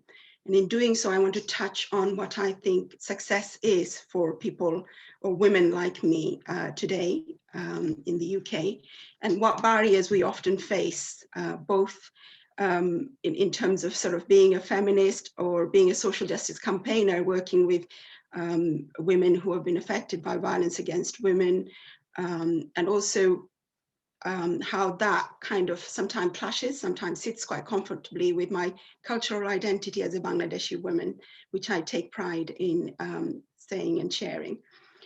We must all choose to challenge, as the theme is for this International Women's Day this year, as stereotyping that often leads to an impasse between the two forms of identity I just described, and I equally have a strong sense of belonging to. So in order to create, we've heard about the disparate impacts of COVID-19 pandemic on our communities around and around the globe. We've also seen the international protests against racism, discrimination. So we know the current events tell us quite vividly that we are far from achieving equality. So in order to keep this as brief as possible today, because I know we are running over time, using an intersectional lens for me means recognizing the historical context, the surrounding an issue, the long histories of violence and the discrimination we face systematically. And sometimes quite often, how we, in terms of how we define success, how as women we aspire to reach our goals in life. And one of the barriers for me, which stands out quite strongly, is women can never be successful until government and corporations create equality in pay and account for the flexibility for women with childcare responsibilities. And I'm sure, as I'm a single mother with 2 young boys, and I'm sure all the mothers here will appreciate that quite often, having children can mean not having the freedom to aspire with our career ambitions, but it can be the fulfillment that we've always desired for and the world can possibly give. So I was quite greedy. I wanted both. And I wanted to make sure that women around us in the community also had the opportunities. But on paper, there is a convention on the elimination of all discrimination against women. But in reality, we know it's a very different picture. When you look at the pay gap across the globe, women earn 77% of what men do for the same job. This is according to Amnesty International. Women do not hold enough positions of power. Only 25% of parliamentarians today are women. There are only 21 women heads of state, as And I proudly share that our Prime Minister is one of those 21 heads of state. So we know at home and at work there are discrimination and structurally, women from our community, we would have the added sort of discrimination against race, sex, and there are additional challenges for women from our community. We also, I think, bear, my early 20s of growing up in this country, we're very accustomed to this feeling of guilt and responsibility. So as second generation of British Bangladeshi woman, these identity clashes about my Bengali identity and growing up in British surroundings quite often took me to this kind of dark room, if you like, where you would see women of our generation often how their actions were dictated by the cultural expectations and the handcuffs of traditions. Too often our voices of protest would be drowned out by family name and pride. So I grew up in a forward-thinking household by most British Bangla standards. I wore jeans to university and worked part-time. But for my father, who was he was quite well known for giving us all the freedom and privileges, for all his liberal thinking, he also became a prisoner to the cultural expectation as we grew up. And we, as daughters, started to experience some of those cultural expectations that are held. So I think tradition for the sake of tradition is wrong. My culture is my identity that I take pride in, but it cannot limit me from discovering the other facets of myself. So as women, I think we must realize that our first point of duty is to ourselves. It is only then we can self-actualize our goals. And when we have twice as many girls as boys who will never go to school, when you look at the statistics across the world, nearly two-thirds of the 77 million children not attending school worldwide are girls. We know this is one of the reasons for early child marriage. Every 22nd, a girl younger than 15 is forced to marry someone in the current climate. So child marriage robs them of their education, health, youth, and their future. And I think the final point that I want to end with today, I'm rushing through this, and I know we can have a discussion about this hopefully sometime soon at Nari Chetona's events. But I think there are many barriers we face as women from the Bangladeshi community, including the social mobility, stereotypes of gender discrimination in workplace, as well as within our community, cultural taboos and limitations. But one of the greatest obstruction to women becoming successful is other women, unfortunately. And too often I have seen and sadly been part of those mothers gossiping circles or reading scathing fashion articles, watched silently as a fellow woman was slated by a man for simply being powerful or opinionated. So no wonder women have so much work to do in the equality stakes. We pull each other down before the men have to bother. Patriarchy exists because we allow it to. And the only way that we can overcome it is by banding together, supporting one another effectively. And let's face it, what man would stand a chance against a 40 of scorned, impassioned women marching together for social change? I would pity that fool. So in my view, there is a place in heaven for women that help other women. And we have a duty not only to society, but to our daughters and to ourselves to work together to create a society where we can be successful and unafraid of. Thank you. Thank you so very much, Ms. Jasmine Chaudhuri, for such a powerful speech and value to this. Thank you so very much. I enjoyed a lot, and we'll talk about it later on, surely. Thank you. So that was our last speech from our panelists. And now we have some performances. Obviously, they have been with us from the beginning of the program. I would like to invite a little star of British Bangladeshi community, Anisha Chaudhry. She is here with us today, and she will be performing a beautiful instrumental music for us. As far I know, yeah.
Thank you. How lovely. Tanisha, thank you so very much for such a beautiful composition from Tagore's song. And our next performance is a dance performance from Rosemary Mitu Reberia.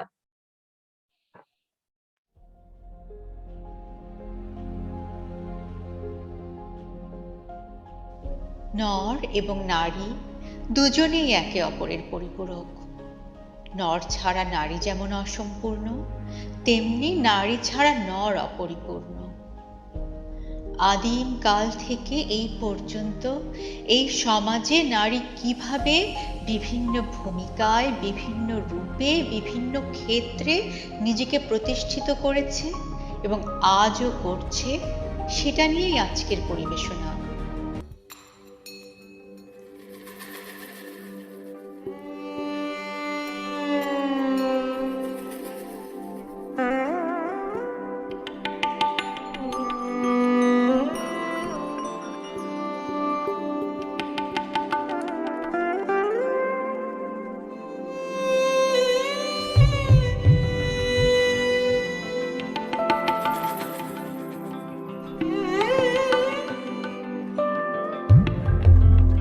বিধাতার অপরূপ শৈল্পিক সৃষ্টি আমি, আমার রমণীয়তা অম্বরতল ভাসানো জ্যোৎস্নার নরম আলোর মতো,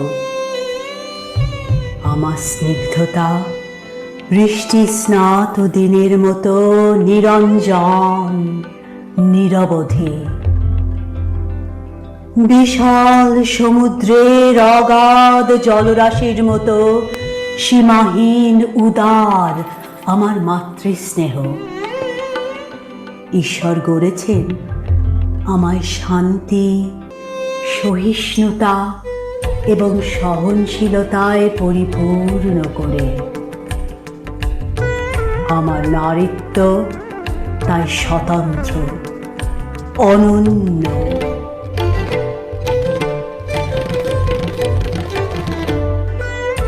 আমি নারী, আমি কোমল, মমতাময়ী, আমি প্রেমিকা, আমি জীবন সঙ্গিনী, আমি ঘরে, আমি বাইরে, আমি সর্বত্র।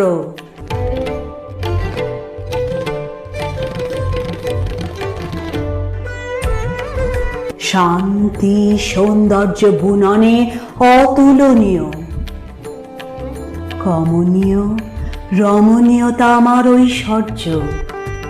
বিদ্যা বুদ্ধি সাহিত্য সম্ভারে আমি অসামান্যা।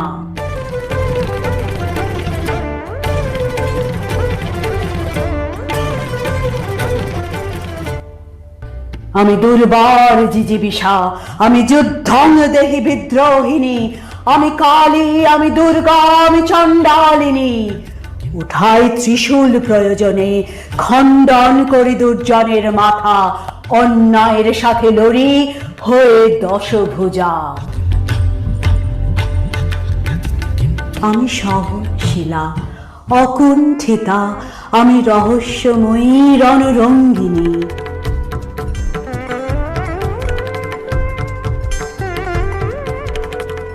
যুগে যুগে জন্মেছে দুর্যোধন দ্রৌপদীর বস্ত্র হরণে, হেনেছে আঘাত তার অস্তিত্বে আত্মসম্মানে। কিন্তু প্রতিবার নারী ঘুরে দাঁড়িয়েছে অপরাভূত হয়ে, স্কন্ধে তুলেছে লুটানো অবগুণ্ঠন, দাঁড়িয়েছে রুখে।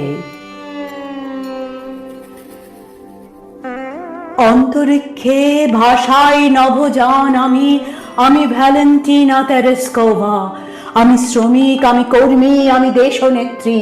প্রচণ্ড প্রতাপে দেশ করি শাসন, প্রজ্বলিত করি কোটি কোটি আলোক রেখা।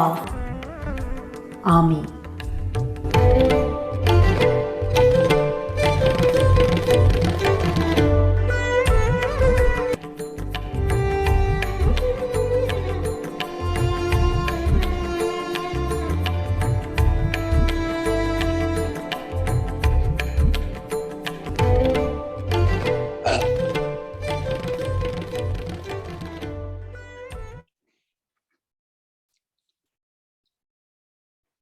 Right, we are celebrating womanhood and such a powerful performance, dance performance in where we have experienced now many a butter of women. Moving forward to our next performer, and he is the last performer of today's event. Thank you so very much, Mr. Ahmed Dey, for staying with us, for joining with us, and like for your companionship. Mr. Ahmed Dey, moving forward to you. Thank you, Apu, and happy Women's Day to everyone. It's such a pleasure, like sharing the same platform with so many enlightened people.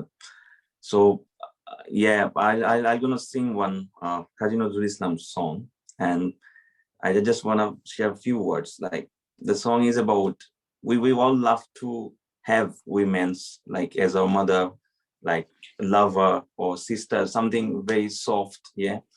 But in that song, Nazrul is trying to say, like to the goddess Devi Durga, that I'm not singing it from a religious context, because this is countering the religious theme, because Nazrul is always like that, rebel. So he is countering the conventional style of goddess that come out from your goddess-ship, and we won't worship, we don't want to worship a goddess who we're gonna stay in the temple. We want alive Durga in our society, and I think in current context this is really relevant song, and so I'm just trying to perform that one.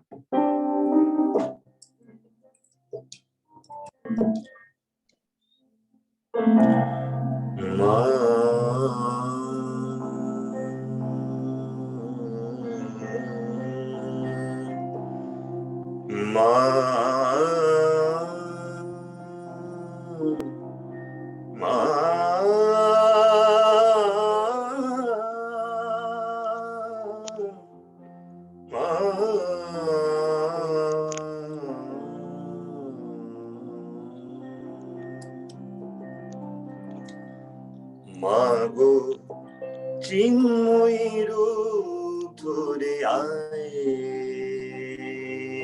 মাগো চিন্ময়ী রূপ ধরে আয়,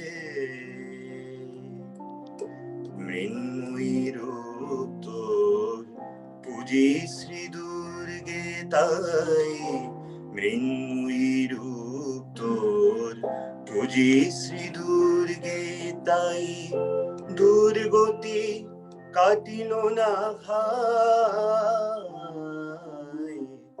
চিন্ময়ী রূপ ধরে আয়, মাগো চিন্ময়ী রূপ ধরে আয়।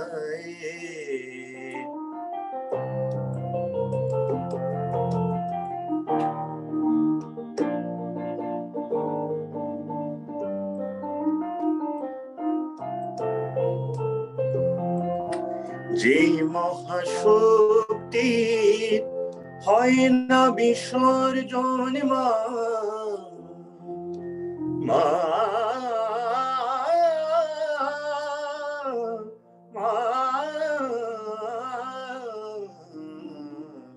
যে মহাশক্তির হয় না বিসর্জন, অন্তরে বাহিরে প্রকাশ যার অনুক্ষণ, মন্দিরে দুর্গে রয় না যে বন্দী, মন্দিরে দুর্গে রয় না যে বন্দী, সেই দুর্গারে দেশ চাই, চিন্ময়ী রূপ ধরে আয়।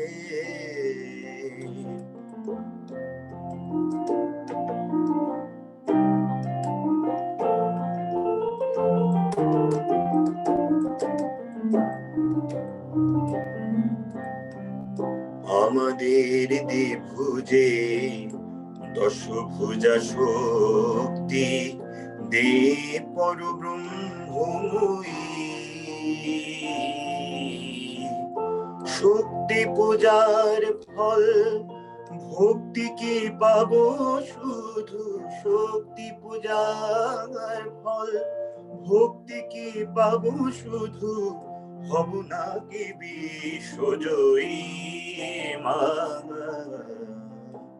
আমাদের দ্বিভুজে দশভুজা শক্তি।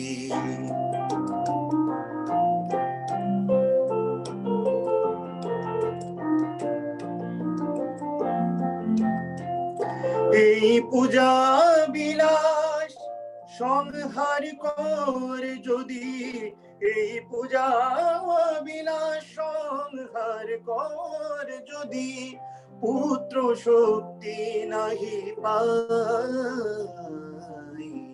চিন্ময়ী রূপ ধরে আয়, মাগো চিন্ময়ী রূপ ধরে আয়,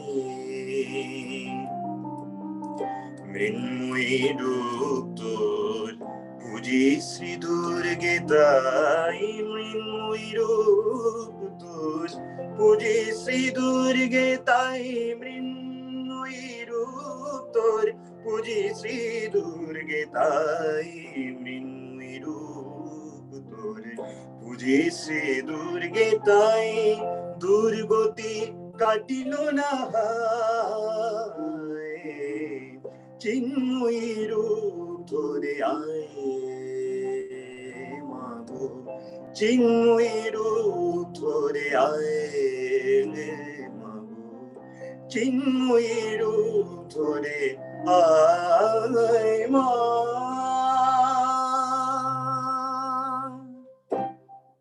Thank you. Thank you, Amida, for this beautiful presentation. Thank you, and Apu, you made and my thank life you to easy. Nari Chetona. By giving that powerful explanation as well before the I song. think this is the most relevant thing. Yes, that things should be obviously. like this.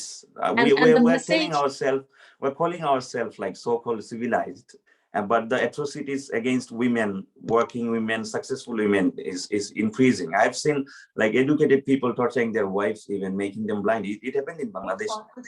So it happens here as well. Like during this pandemic, even domestic violence increased. Domestic violence, 35% in even in USA and Mexico, I've seen. So yeah, so thank you everyone for staying with me. Thank you for staying with us. So, ladies and gentlemen, I would like to thank you all. I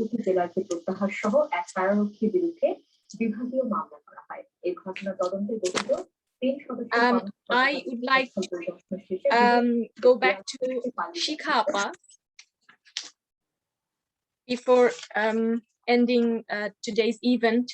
Shikha Appa, would like to hear from you. Tanzania, can you hear me? Yes, I can hear you. Yes. Tanzania, can I ask you what about that Dilara Khan and Hasina Zaman? Yes, we have. I am not quite sure. I announced the name, but I think lost the connection somehow. Oh, okay. That's fine. No problem. Okay. I should have to say thank you to everybody. Well, it was wonderful. Thank you, Tanzania. Thank you for your presentation and come forward to help this program. Thank you so much. And thank you to each and every one of you that has joined with us and watch our program. Thank you so much. And a special thanks to Poplar Union, Will Roper, Tanvir Ahmed, and Tanzina Noor again, and Vishwajit Rai, Oppu. Oppu done really hard work. Thank you so much, Oppu. And many thanks to you who helped us in behind is Sujit Chaudhuri, Shushanto Das Prashanto, Suhail Ahmed. Those people help us in behind to set up this program. And my heartfelt thanks to all the artists who came forward and make this program wonderful.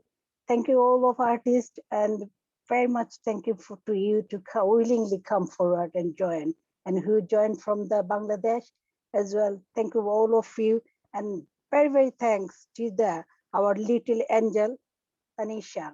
Thank you, Tanisha. Thank you so much. Thank you so much to everyone again. Thank you. We'll see you again in Nari Divos or something else. Thank you. Thank you so much, Opa. And well done. Thank you everyone for joining. And it was an immense pleasure for me to be joining with all of the brilliant people out there, the women who have accomplished so many success and conquering the world. Let's all choose to challenge. So thank you so very much.